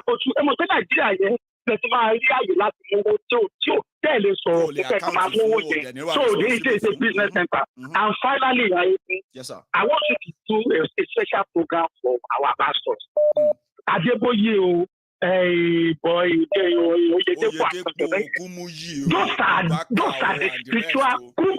Those are the spiritual criminals that we have. Do you know, even me too, before I came to America, I used to follow those people. I thought, especially, let me be specific, especially, Pastor Adeboye. Yeah. Until I get to this place, I discover that these people are not being truthful. He is the one that taught me. Are you getting my point? And the Bible says that the Bible says that the righteous man is as old as a lion. Yes. Why are you not talking? And you see what is going on in the country and you kept quiet. Because they speak in parable. I'm a disguise. Yes, I want to fool a lot of Nigerians. Notice in the last 7 years, majority of all these pastors and the rest, year in, year out, they have been reducing their confident prophecies. Like, it's going to be like that. They have been now like reducing them, like they are disguised, because you get beginning to say, shut up your mouth, John. We don't want to listen to all you your nonsense. get now. Before I left that time, somebody bought private jet for him. Somebody did this, somebody did that. Until I now discovered that it's not even about buying a private jet. It is about maintenance. Where are they getting money to maintain all those jets that they bought? They say, remember the church party, man, they were lying. Why were people lying in the name of God? Men of God, all these Babajos and the rest of them, they use their church money to buy private jets. But they told their congregation that they told them that a member, a faceless member, unknown member of their church bought the planes for them. Then who is maintaining them? This unknown member. It's government. The money is coming from government too. Rob my back, I rob your back. I'm going to do something on it too. You know, they don't like. Please, they are working together. I want to family know because God will do it. We need to pray to God. Somebody can praise or not. Some praise or not doing it. And look at where we are. God bless you, Maiyegun. Continue your good job. Thank you very much for being part of it as well tonight. So let's continue. I have another call on the line. Hello there. Hello? Oh, hello, sir. Hello, Maiyegun. Yes, sir. Kazim ló sọ̀rọ̀ láti Canada. KZ, láti Canada. Exactly. How are you, sir? You're alive or you're alive? Fine, right I'm fine. Everybody can hear you. I know. Go for it. Yeah. I just want to speak about the set of politicians that we have in the South. I'm telling you, most of those guys, they are not intelligent. They don't do critical thinking at all. No. Did you notice the way this guy was looking on the day to launch a primary one? Why? Yeah, I saw that. Do you notice any excitement in him? No really impression. He wasn't really impressed or amused. I have the faces. I forgot to put out. I could have shown you right now. Yes, I do have all those meme faces. That man is handing over a dead party to the South. Election is coming next year. You know how many Nigerians that are in the dens of kidnappers? Students are at home. Schools are closed. Nothing is happening. Make I help you. If it's somebody that is going to be 1,000, sir. If there is somebody that is actually interested in his party, I'm telling you, he will have used 2023 election to release Nnamdi Kanu to gain more votes. He's not interested. He continues to. He's not interested because he never had the intention of handing over the North. They never had the intention of handing over to the South. I'm telling you. I mean, everything happening around us today, sir. Everything happening around Nigeria today. Nothing is moving. By law, they can't conduct election until the security says they have cleared all those areas and they can now conduct. Meanwhile, sir, 2/3 of Northern Nigeria. Even if they should conduct that election, I'm telling you, it's only an abnormal Nigerian that will go to a polling booth and vote for APC. With the way this present government is running that country, that guy is going back to Daura, or where did they came from? With APC, he has killed that party. An election that how much did he buy? Did he bought his own presidential form? 25 million. That they are selling a form for how many candidates in the South? for 100 million naira each. 100 million. Do you know how many people that have been kidnapped in the railway this thing in Katsina?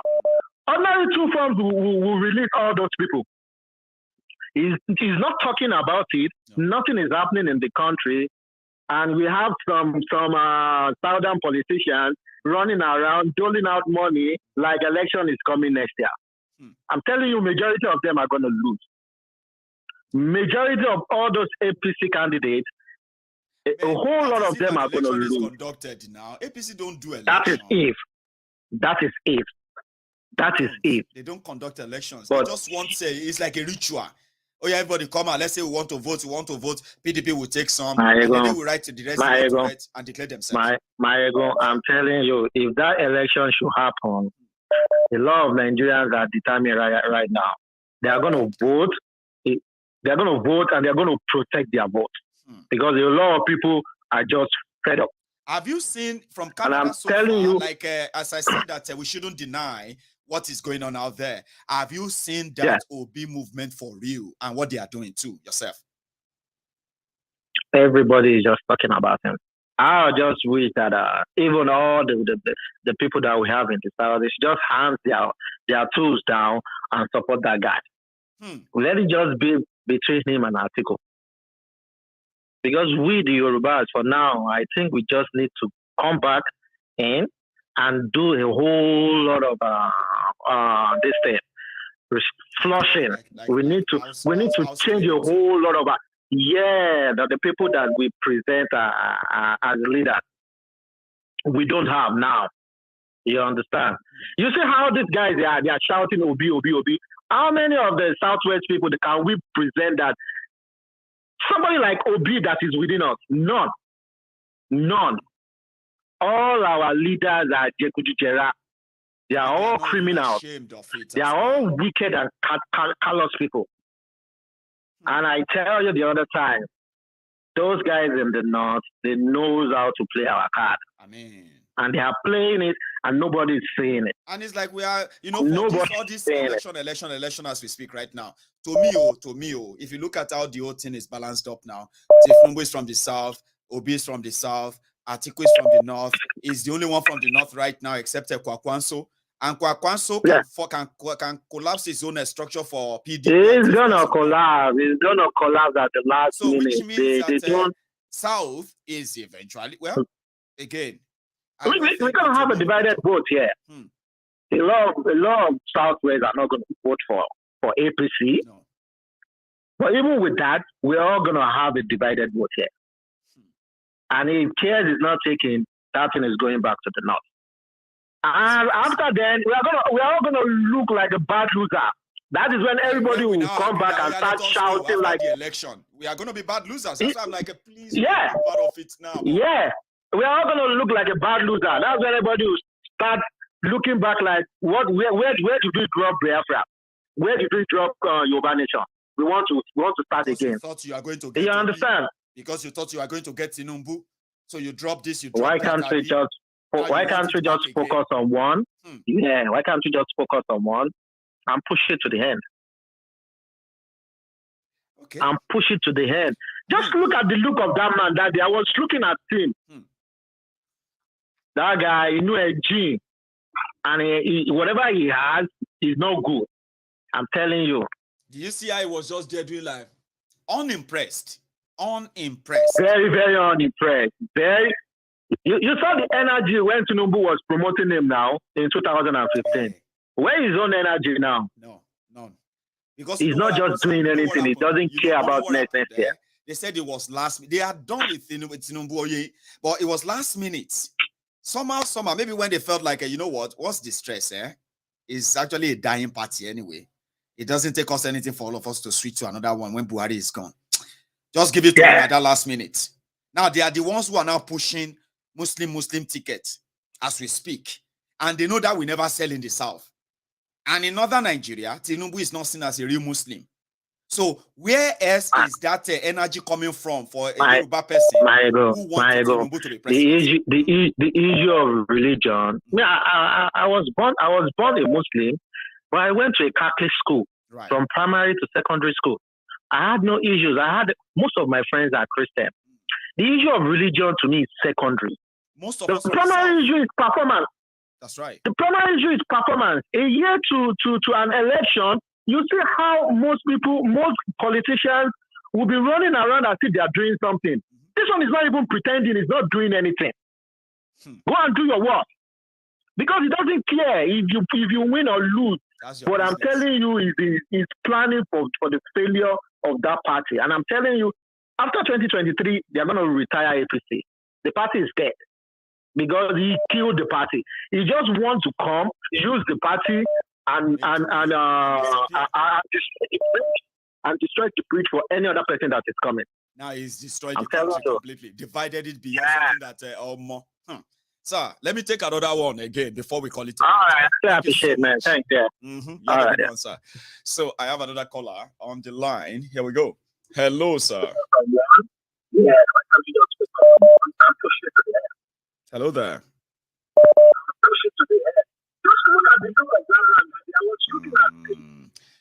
Some people will call in and they will still continue to listen to the program on the TV, waiting for their voice. Hello, Maiyegun General. Hello, sir. Yeah, this Prince Jejeman, Maiyegun General. The Prince Jejeman. How are you? Long time. Yeah, I'm fine. Are you, Maiyegun? I am very well. Maiyegun, thank you so much for the wonderful work you are doing. Honestly, thank you for joining me. You are saving lives. You know, we feel you every day. Honestly. Thanks, man. You see, Maiyegun, you know, this is where Wike, as you used to call him, that Obi Massacre man. You know, he said something. He said that Nigeria are mad people, and he's a madman. That's like him that can also change the psyche of Nigerians. You get what I mean? That was what he said before Tambuwa, his husband, you know, slapped him front and back. I know. You know, so you see, Maiyegun, what our obedient and Obi Wahala, I'm calling them. What they don't know is this. You see, this Fulani, they're terrorists in Aso Rock. They position themselves in all parts of Nigeria. You know, from the grassroots to all the way to Aso Rock. Inside police or inside court or inside the army or DSS or even your medical board or your whatever, anything, they are everywhere. Agency, parastatals, and all of that. NNPC everywhere. And the sad thing is this, they wrecked everywhere. Everything they touched turned to dust. There's no institution in Nigeria anymore that you can say, oh yeah, let us go to that one, is reliable. They ruined everything. I don't want to be part of that anymore, man. You see, the reason why is because they are marauders. You know, they are marauders. They don't believe in Nigeria. They don't even take Nigeria as their country. It's we that are deceiving ourselves from the south as saying one Nigeria. They look at us as mad people. Every one of us. You get what I mean? I mean, they call us infidel anyway. We are infidel. So we are people who are not worthy. You know, if we are alive, it's because they are being gracious to us. They just want us to be alive. That's why we are still alive. Do you know that? As infidels. Exactly. I don't know. Do you see that? I don't want to. It's madness. Do you see Tanko? Do you see Tanko? Tanko. You know, Tanko technicality. That one that installed the man from the fourth position. I made him number one. They also did him by the gorilla of Imo State. You know, they are obedient and Obi Wahala's youth that they don't ask their forefather who the Nigeria killed, how Nigeria killed them. They do not know that at the end of the day, it will end in the hand of that Tanko that doesn't even know how to write his name. You understand? And when you say Tanko judgment is not enough, you come out on the street. They do not remember the answers, how many of them they killed. and take away their bodies till today. The soldier, Nigeria is a place that they will kill you. Military will kill you, and they will take your bodies away. They will take the bodies away. The two people they killed inside the Igbo's house, do you know that they are still keeping the bodies right now? Unbelievable. What kind of a country is that, man? It's not a country. Nigeria is not a country. You know the worst thing is that you will keep forgetting. Danjuma said that the military are colluding. He said the military are colluding. The military are colluding with the terrorists in the forest that all over Nigeria now they are in the forest. And we are rushing, our youth are rushing to go and look for their PVC. The same military that you call Nigerian military, which is not for you. The military has been polluted. The repentant terrorists are in the military, are in the police, are in the DSS. They are all over. They are the one that you call. That's why Nigeria is no longer for you.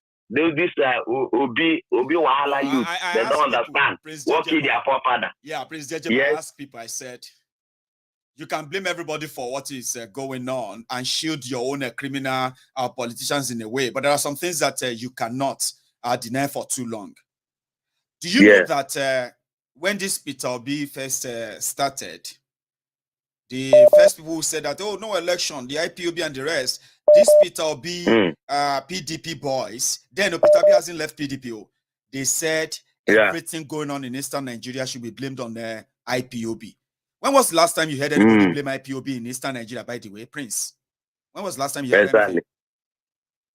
No, all those ones have faded away. Now it's Peter Obi.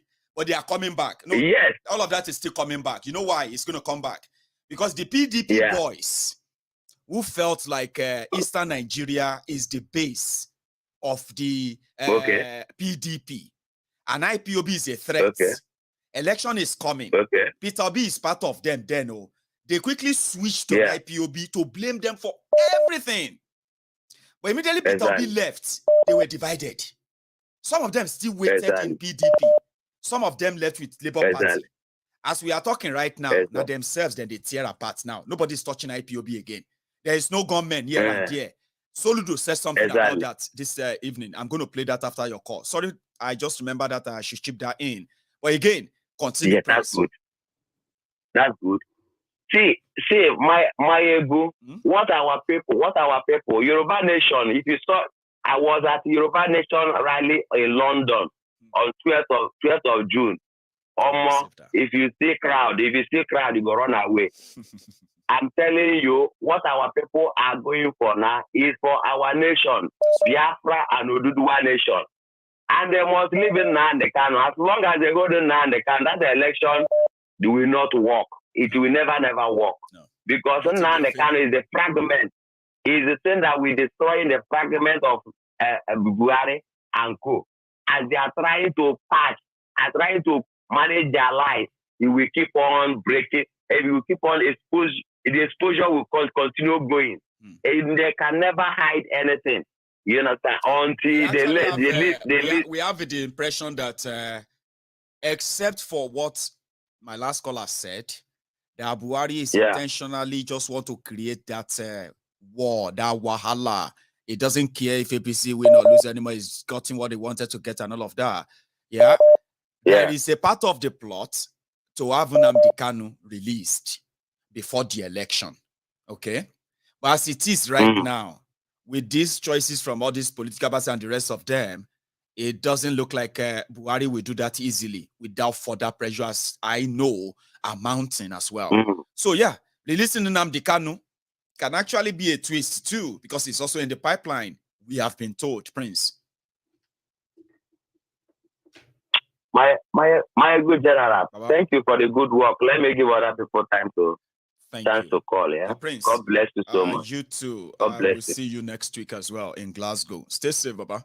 Congratulations in advance. God bless you. Thank you so much. I have somebody here again as well. Hello there. Hello. Hey, Maiyegun. Hello, sir. How are you? I'm very well. How are you? Good. So great to get through today. I'm glad that you got through. So you are live. Everybody can actually hear you right now. Yeah. Yeah, thank you. Let me use this opportunity to say congratulations. Thank you. To your new baby doll. Thank you very much, sir. Maiyegun, I appreciate your analysis. You know, one thing I like about you is your decorum while analyzing is very, very okay for me. I appreciate that. Thank you. Thank you for your articulation and all that. I'll make it very brief. Please. For the pastors and all that, my brother, you know, the other time you called Abubakar a charlatan, and I said I like that adjective. I remember. Because, because, you know, these guys, they have tried to deceive us for too long. So long. Look, I'm a preacher, but you see, I have come out of that realm where people come and stand on the pulpit and say whatever they think and they put it in the corridor of God. I'm a Catholic and a preacher. I love Father Mbaka and I will say that I appreciate him so much. But you see, when people make some very funny utterances, I just keep it to them because that's his mouth. He's entitled to say whatever he feels. I don't support election. Is somebody that kind of do also realize when he knows that I don't mess up. By this time tomorrow, because I have a video here where he apologized to Peter Obi the day after that video, the first one in 2019. And this new one that he just made, he may wake up tomorrow and be like, man, I shouldn't have said that true, man. Okay, I'm so sorry. I'm so I get what you mean, but continue, sir. Yeah, you're very right. He will realize. By now, he has already realized it because you know when you allow your exuberance and all that euphorism to make you go out of what you should be, because there's nothing warrants such comments. Whether you support him or you don't support him, it doesn't make any sense. But that's by the way. You know why I start with all these men of God. When I look at Nigerians. Nigerians are being traumatized by all sides. They are like a girl raped by all sides. The politicians are traumatizing the people, weaponizing the people with whatever they can. The preachers, both the imam and the pastors and all that, who says they are hearing from God. Honestly, they are also traumatizing the same people. When I look at it, and Nigerians have become victims to the point that they are almost left with no choice. Because when you listen to some people make some comments, you just cannot but laugh at them. Look at, for example, the one they call Bishop Oyedepo. I don't want to insult anybody, but let's truth be said. Go for it. He made some comments after the Owo massacre. He made some comments, and they said if they don't catch them, he's not caught by God or something. Some people are flying such comments on the social media, and I saw some places they say, "Oh, they have caught them." A man of God prophesied, and I told myself, how Nigerians are traumatized. Okay, since he's such a powerful man of God, now whatever he says happened. Between that our massacre and today, how many massacres have been carried out in Nigeria? Why can't he now prophesy? Let them go and catch those people. But we are getting to know that it's all lies. And gradually, they are losing their relevance too. People are beginning to say, "No, shut up." First, people they are not scared of them anymore because you can tell. You're just lying, Joe. Because they know that. My brother, that is just the truth. Forget about some of these people. Like somebody said earlier, somebody said something very important. The Bible says the righteous is as bold as a lion. How can somebody of their capacity be in a country where this kind of thing is happening and they want to convince me they are representing Jesus? No, not the Jesus I know. No. One thing I know Jesus for in his own time was he was a thorn on the powers that be. That was the main reason why they crucified him. He was a very big challenger of the political powers of then, the religious powers of then. But today, they want us to believe that they hear from God, they represent Jesus. And none of them, even Oyedepo in all he claims to be, cannot even look at the Fulani in their eyes and say things straight. Anyone that want to talk, want to paint it and make it look. You know what I mean? Be politically correct, and they'll make it so vague that you will be the one to say, I think, now Buhari is talking about. No, it's not Buhari. My brother. I think it's Abdulsalami Abubakar. And that message is for Tinubu. You will be the one to start trying to find a meaning for it. And they say, please don't quote me, like Adeboye will say, please don't quote me, because they are not as good as they claim. Imagine, just imagine that, my brother, a man of that age, you are still talking like a kid. But be that as it may. Bros, poverty now your mates. Person will be saying, not all of us get a history. You can't make them because they can't say, they will take everything away from you overnight. So, shape poverty now your mates. Even if you are a billionaire, they tell you that this country, as you reach billion rich, now so you go become nothing if they come for you. But even if you are a man of God, you go reason them now. Poverty not be anybody's mate. Trust me. Yeah, you're right. That's it. Sad. They have weaponized as well, everything. It is duplicitous. It is manipulative. Yeah. Because people want to look forward to you and say, this is our father in the Lord. If he says move, we will move. If he says jump, we will jump. If he says swim, we will swim. Or it's pretty much not what he claims to be, because he is also a coward who doesn't want to lose that privilege by speaking lie to power. We are getting there, so honestly, people are beginning to. Yeah, we are getting there. We are. I encourage you, my brother. Let's push on. We will. We are getting there because whether they want to listen or not, they will still fall back to that. It's not about whether you like. There is no other option. The option is what I call 2R. Is the solution to this problem. 2R. They must embrace one. One is revolution. The other one is referendum.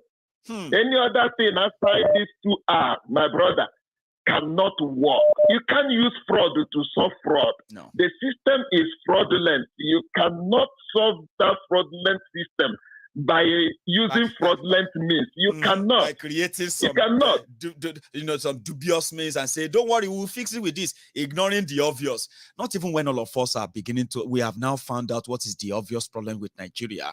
Nobody can just pull wool over our eyes and say, we understand, but let's do this one first. Alaye, no, we are not doing that first. Go and do it alone. Let me tell you something, my brother, and I summarize with that. You see, I read something in one of the Nigerian newspapers today. I read something where they said something, they captioned it in a very funny way. All those Okalo constituents disown him over his Muslim ticket. They will not support me. I laughed so hard. I told myself and anybody that cares, I said, these people, Nigerians are so stupid. Honestly. They are talking as if that their vote is what made us just Okalo senator. These are things you said, like in a place like America, in UK, and some other European, Canada, where you have election. You don't have election in Nigeria. What we have is not democracy.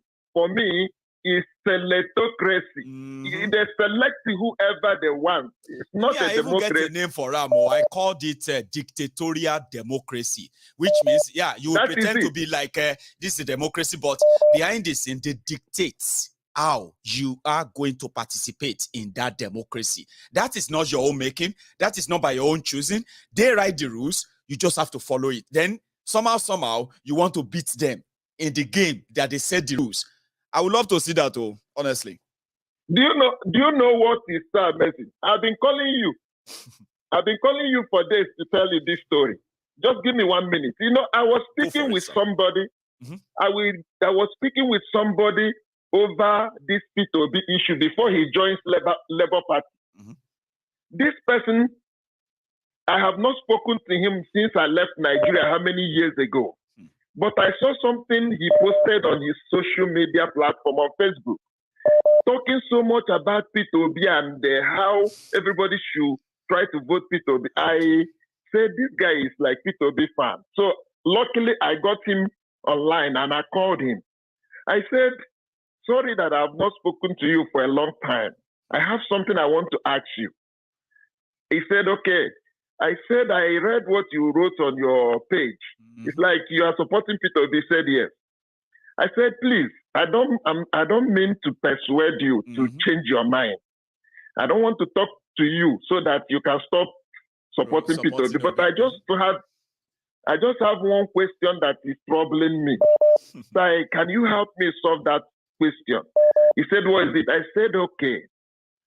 Can you please tell me how Peter Obi will solve the problem of Nigeria? Let me give you examples of the problem. One, Nigeria is not suffering from just insecurity. Nigeria is suffering from government-sponsored insecurity. Yes. How will Peter Obi solve that problem? Government-sponsored terrorism, government-sponsored banditry. This one is different from terrorism just springing up in a part of the country. Government-sponsored terrorism. How do you, in Yoruba, you know what they say in Yoruba? On shemi, on gbami. Báwo la ṣe ń dúpẹ́ lọ́wọ́ ẹni tó ń ṣe ni tó ń gbani. Loosely translated as you are doing me, and at the same time you are offering me solution. How do I say thank you to the same person that is behind my travail, behind my trouble, behind my problems? And at the same time, the same person is offering me solution, helping me, promising to, how do I say thank you? That's it. So, government-sponsored terrorism, how do you defeat that? That means you have to defeat the government, defeat the system, before you can defeat the terrorism. Then how? Tell us how. PVC. Yeah, that's what I asked him. Tell me how Peter Obi will solve. That is number one question. Number two, how will Peter Obi solve the religious, ethnic sentiments in Nigeria? Deborah is the case study. How will Peter Obi solve the problem like that? How will Peter Obi solve this idea of you are Igbo, you are Yoruba, you are Hausa, and how will Peter Obi solve we are just going to just wake up one day and say, no, it doesn't matter anymore, Jare. We are just one Nigeria. Tell us how. We want to see Tell us how you will. These are the things confronting Nigeria. You don't just tell us economy. You are talking about economy. How would you solve that economy? The problems of Nigeria are self-made, like you have rightly analyzed. Yes. They are deliberately allowed to be there. The power failure in Nigeria and the electricity failure is a deliberate thing. Yes. Now, in the National Assembly, the Fulani have restructured everything to favor them. Every bill you bring in that National Assembly must have the endorsement of the majority. If it doesn't, Nigeria. Forget it. It's as simple as Any that. bill you bring in that house must have the endorsement and favoritism of the Northerners for you to pass it. How will people solve all those problems? Guess what? They don't do that support based on party. They do it based on the bloc from Northern Nigeria. Have you ever heard anywhere that APC supporter, APC voter, APC legislators in the National Assembly are asking for something? Then PDP senators from that same Northern Nigeria rose up and say, no, push it down. Have you ever seen anything like that? It has always been the North and the South. No be so in the National Assembly. Maiyegun, I agree with you. I told you I'm a preacher. I borrowed your statement last couple of days ago. Right. That statement you made was a very familiar statement for me. When you said that the Northerners don't have a political party. Their political party is be a Muslim and be a Northerner. And you are 100% right. You see what they are doing, whether they are simply fronting Atiku, and they don't care. Losing, APC losing. As long as he's a Muslim, as long as he's a Fulani, that's all they're interested. Do you know what I'm going to summarize with? Please. What I'm summarizing today's course with is this. This guy they call Sheikh Husani, somebody made a statement and said nobody from northern Nigeria is a good activist. And I doubted it, but later I begin to realize that. You see that guy called Sheikh Husani, I used to respect him. Yes, I used to respect his contributions, the way he's objective and all that. But these people are all the same. Forget about them. Right. They are all the same when it comes to Fulani and Muslim.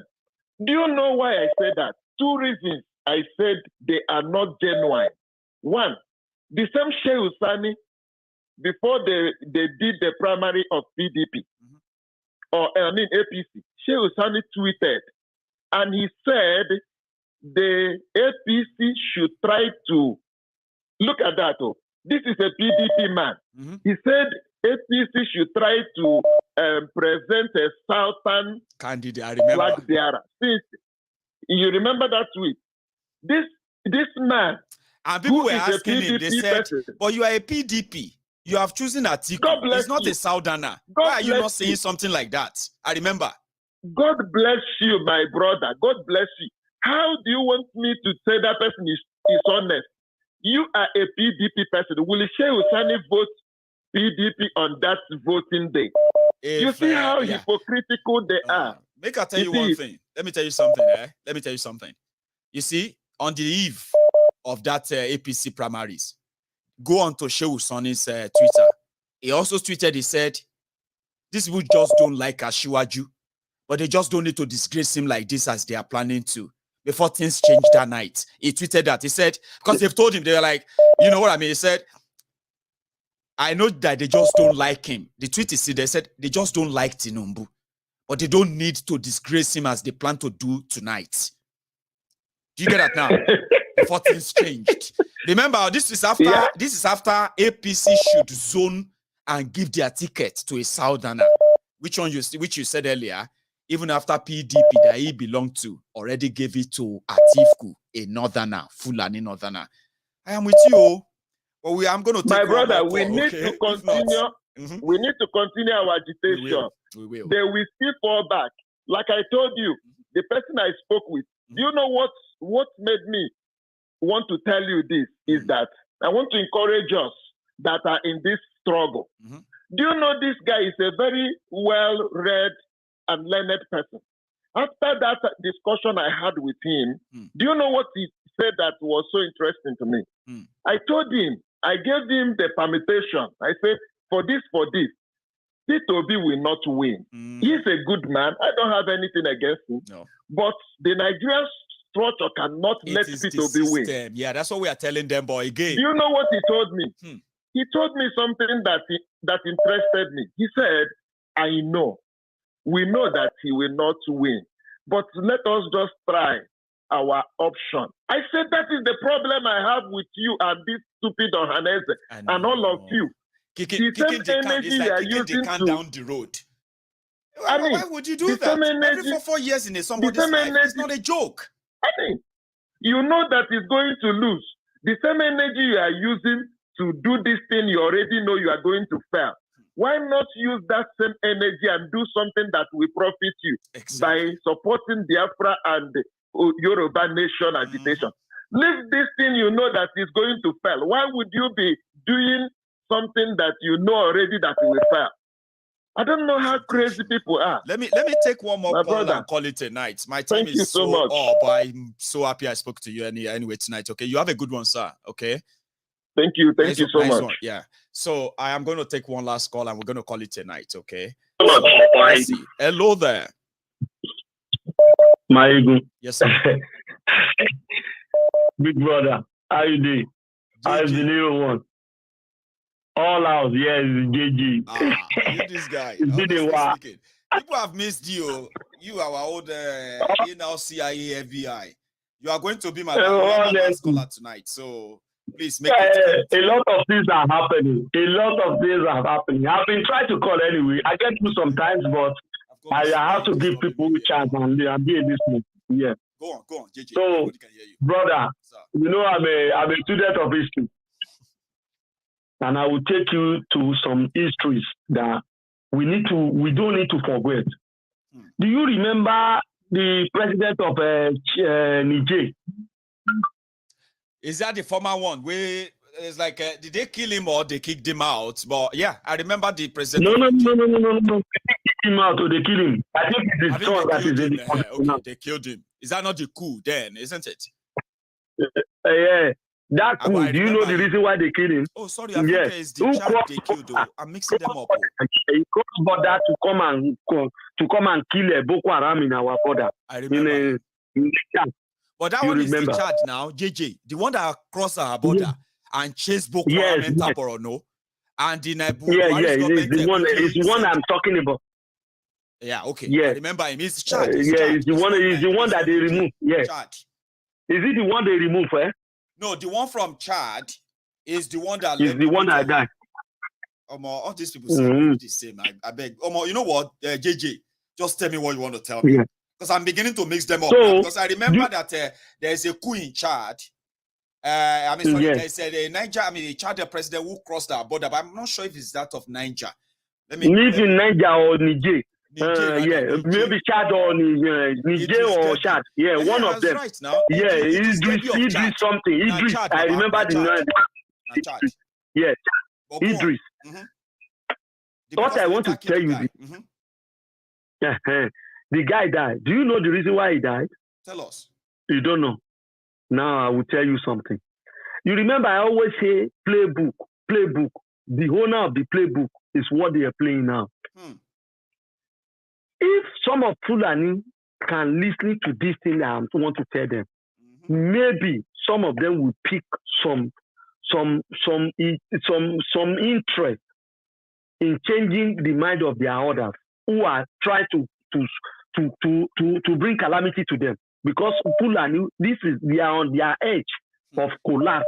All of them will be ruined with what they are trying to do. Now, that guy crossed.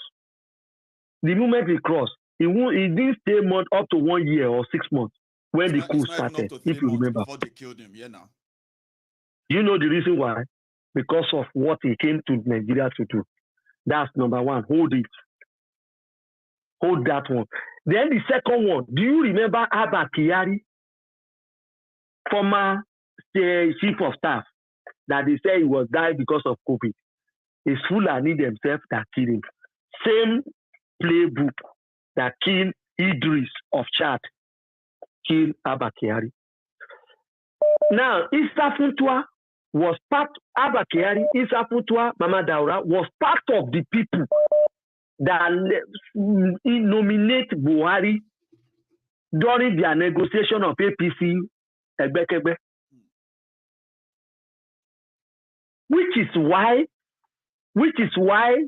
Tinubu was saying I brought him. Because according to the information, it's Abubakar and Issa Funtua that say they should put Buhari there. Even though the others don't like him.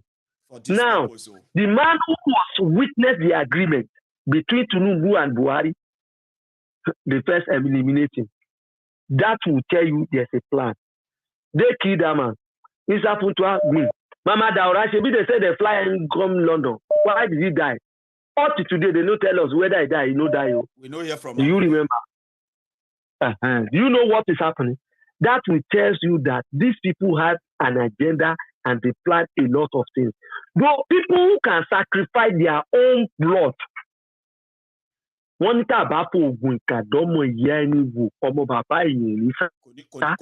you don't use a bad charm, spell on your mother's children, your father's children will not run away. This is something. Now, where he consigned Fulani that I want them to listen to. Now, Buhari is the strongest man. And El Rufaya, who invited them to come to Nigeria to come and overtake, to come and kill the land. I traveled everywhere. I told all the Fulanis they can come back now. Their brother is in power. With who have been the minister of mineral resources, who have surveyed all the resources in all the across the nation and give it to Fulani. So they now think they can overtake everybody.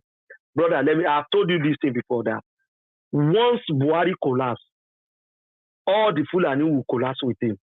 So they are the tail end. Right? And if Buhari don't collapse, if he manage to escape through that door, and the Fulani start the war they're looking for, brother, all of them will perish because first, across all the Africa, all the territory that they've passed, people who owns those countries are now waking up, realizing what they are doing, the damages they have caused. Now, when we start pursuing them from Yoruba and Igbo start pursuing them, and the rest of the country wake up, there will be nowhere to escape route for them. So leave them in that way. Now let us come back to our brother, Uncle Bola. Which of them? Uncle Bola, Ojuyobo, Ebiloko of Nigeria. Did I not tell you that this guy will be the champion of Yoruba nation when time comes? Do you remember I told you? JJ, he almost became it. But brother, you know, brother, that one is just is just a fear mongering. He's trying to scare. It's a scare tactics for his opponent, and it's so that they should remember that Yoruba nation there as well. It's a scare mongering. But let me tell you, with what is currently on the ground, Bola Tinubu will be the one that will lead Yoruba against Fulani come 2023. Because why? They will not give him that presidency. And let me now give you my own prediction. Oh, yeah. Do you remember 1992 or 1990? In Lagos, there was 3 people contesting under SDP and NRC. Agbala Jobi and Sarumi. The third person was one that is now famous, that his son is money enjoying the money up and down now. Otedola. You know what happened that time? Agbala Jobi and Sarumi was so strong and powerful. I know. They contest each other. And during that time, there was a discourse between them that Babangida has to settle for Otedola through court. Do you see? Now, I remember the story. Otedola that actually came 3rd or 4th was eventually called in to come and be the truce. You, Agbala Jobi, you, Sarumi, disqualified. Otedola, go and bring your own bag. Get ready. That's how Otedola now let me now. You see what is happening. So the history is about to repeat itself, brother. Tinubu, the Igbo should go and sit down. The war that is coming is in between West and the North, and to God be the glory. This is the doom of Fulani. Therefore, their case is buried. They will be surprised that the war finished in this matter. Now the Igbo should play referee, because by the time APC oh my goodness, by the time APC and PDP will be fighting. Unfortunately, JJ, surprisingly, the people who said, because you see, people who told Peter Obi then that all of you shut up your mouth, you are wasting your time at this and that, or more PDP APC now, they can't become friends against these Peter Obi people. That's why I'm like, I can't pretend I'm not seeing this. Same way I didn't pretend when I saw the heavy, massive movement of the IPOB at the time. I said, hey, una they say they no matter, una go feel am soon, at the end of the day, see what happened. Brother, look at this one too. People should fight for their people because they are about to know the true gimmick of Fulani in that country. They will not give them, but they will win. Brother, I'm telling you, because you know what will cost what will make them win is the fight between West and the North. So, brother, that's why I bring you back to the memory that these people, this is what happened between Otedola and Sarumi and Agbala Jobi. The fight of Atiku and Bola is what will bring Peter Obi to win, and the election will be cancelled. Brother, this thing the riot will break out. So that's your prediction. You are a prophet of doom. Peter Obi, people won't like you, JJ. You are a prophet of doom. Because if you say, Peter, this one will fight, that one will fight, Peter Obi will now win, then they will now cancel it, then they will now lead to what? Everybody come out bottle, come out cutlass, come out anything, Abi. No. Igbo should not interfere. Igbo should not interfere. You know why? They should just look, say, hey.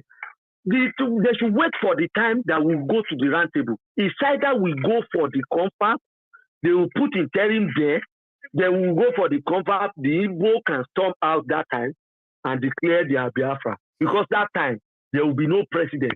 Brother, this thing, I'm not a prophet, but it is beginning to look like that. So, let Igbo vote their people now. Gospel alive. And we should also make sure that we keep our head down so that we don't lose our lives before then. I want to witness this, honestly speaking. There's so many things that will happen before that time. A lot will happen. It's getting funny. Okay, do you want Igbo man to go and vote for Fulani? No. You want them to come and vote for Yoruba? It's not possible. Even with this, Peter, then Yoruba, then within Yoruba, there will be fighting. Within the Northern, there will be fighting each other. Then the Igbo will win. But there's no possibility.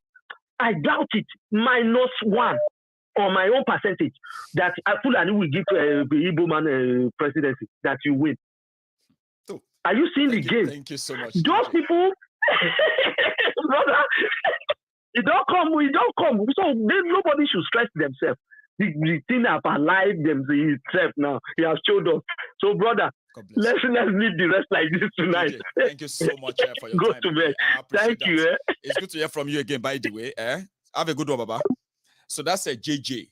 And that is where we're going to drop the curtains tonight. The part I actually wanted to share with you was the part where the governor of Anambra State, Charles Soludo, continued to exonerate the IPOB of any wrongdoing or any criminal activities in Anambra State. In fact, he was giving account of what they've managed to do security-wise, going after the Fulani terrorists that have been, attacking the people of Anambra State. And in the last few weeks, you've not heard any of these attacks. There's a lot going on. And we just have to have it on record that for those who spent their years, who spent their months, days, weeks, everything all this while, to try to pin all the criminal activities going on in Eastern Nigeria on the IPOB without allowing you to look at the substance of their claims.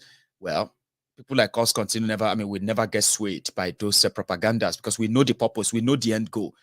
Somehow, the political event, the political permutation, the political actions and here and there are beginning to reshape and realign of different groups everywhere. So now IPOB is not their threat, but very soon they're going to bring that back again. In case if they feel like IPOB says no election, IPOB said this and that, then they will begin to say they are doing this or doing that. But again, in my own opinion, humble opinion, I want to say I have nothing else to say again. I'm just going to ask you to like the video, share it if you haven't, subscribe on to Maiyegun's Diary Political if you haven't, and the next time you have me here, it's going to be you and I, starting from the fresh, and you will receive the notification for it if you do just what I said. If you don't, I'll say, see me next time, and I will see you next time. Good night from here.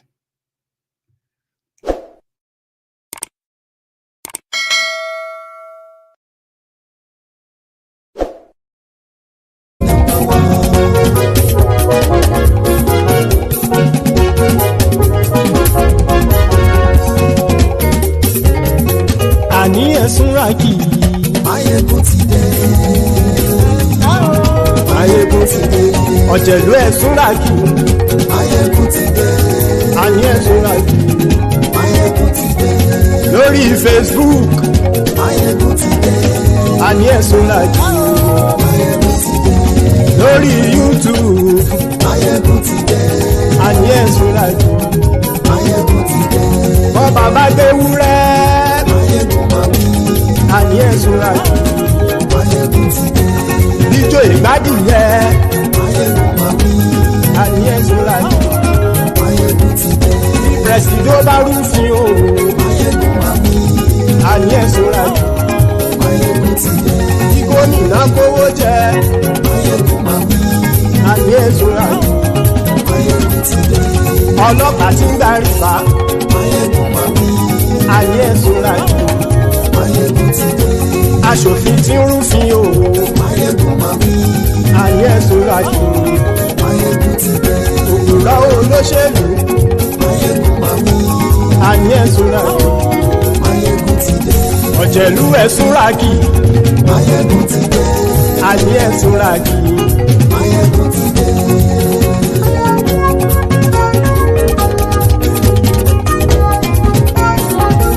Maiyegun ti dé gbogbo ọ̀jẹ̀lú ẹ̀sùn ràkì.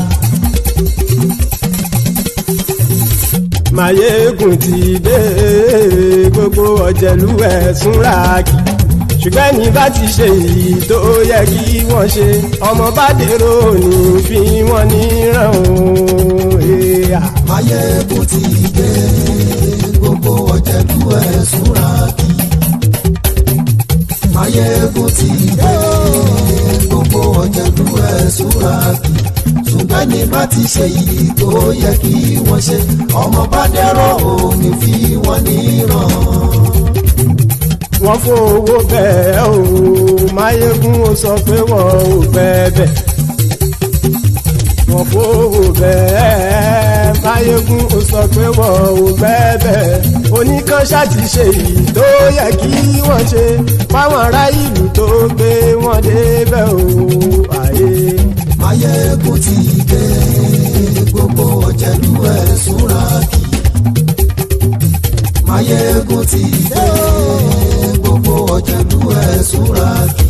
Ṣùgbọ́n ní má ti ṣe yìí tó yẹ kí wọ́n ṣe ọmọ bá dẹ́rọ̀ òní fi wọ́n níran. Kì máa yí ṣe eré ọ̀rọ̀ yìí kì í ṣe ẹ̀fẹ̀. Kì máa yí ṣe eré ọ̀rọ̀ yìí kì í ṣe ẹ̀fẹ̀. Ẹni bá ti lè lẹ́bọ̀ lẹ́rù o ọmọ bá dèrò kàṣàyè tú wọn síta. Maiyegun ti dé gbogbo ọ̀jẹ̀lú ẹ̀sùn ràkì. Maiyegun ti dé gbogbo ọ̀jẹ̀lú ẹ̀sùn ràkì. Ṣùgbọ́n ní má ti ṣe yìí tó yẹ kí wọ́n ṣe ọmọ bá dẹ́rọ̀ òní fi wọ́n níran. Tẹnitẹni ọmọ Maiyegun ọ̀rẹ́ ara ìlú mọ̀mọ́ ni mo fọlọ́run sọ ẹ̀ bá kìlẹ́bù. Lóòótọ́ olódodo ìlú ọ̀tá ìlú mọ̀mọ́ ni ìwọ ṣá máa ń ṣọ́ra kò sì mọ́ bẹ̀rù. Bọ́tà ń lé ibo níṣègùn lé káwọn mọ̀mọ́ fi ṣera wọn ni ó ti dẹrùn tí wọn ò gbọ́dọ̀ sì mọ́ bẹ̀. Èèpo ọ̀bọ lọmọ bá dérò tàjẹ́ ò gbọ́dọ̀ jẹ́ ó ti jọba lórí àbínú ẹni kò sì mọ́ fòyà. Àìsíwọ́lu ní ẹnìkẹ́ ìgbódì ẹyin lábàrá o ó kó ẹni tó bá dán o àkàmù. Maiyegun ti dé gbogbo ọ̀jẹ̀lú ẹ̀sùn ràkì.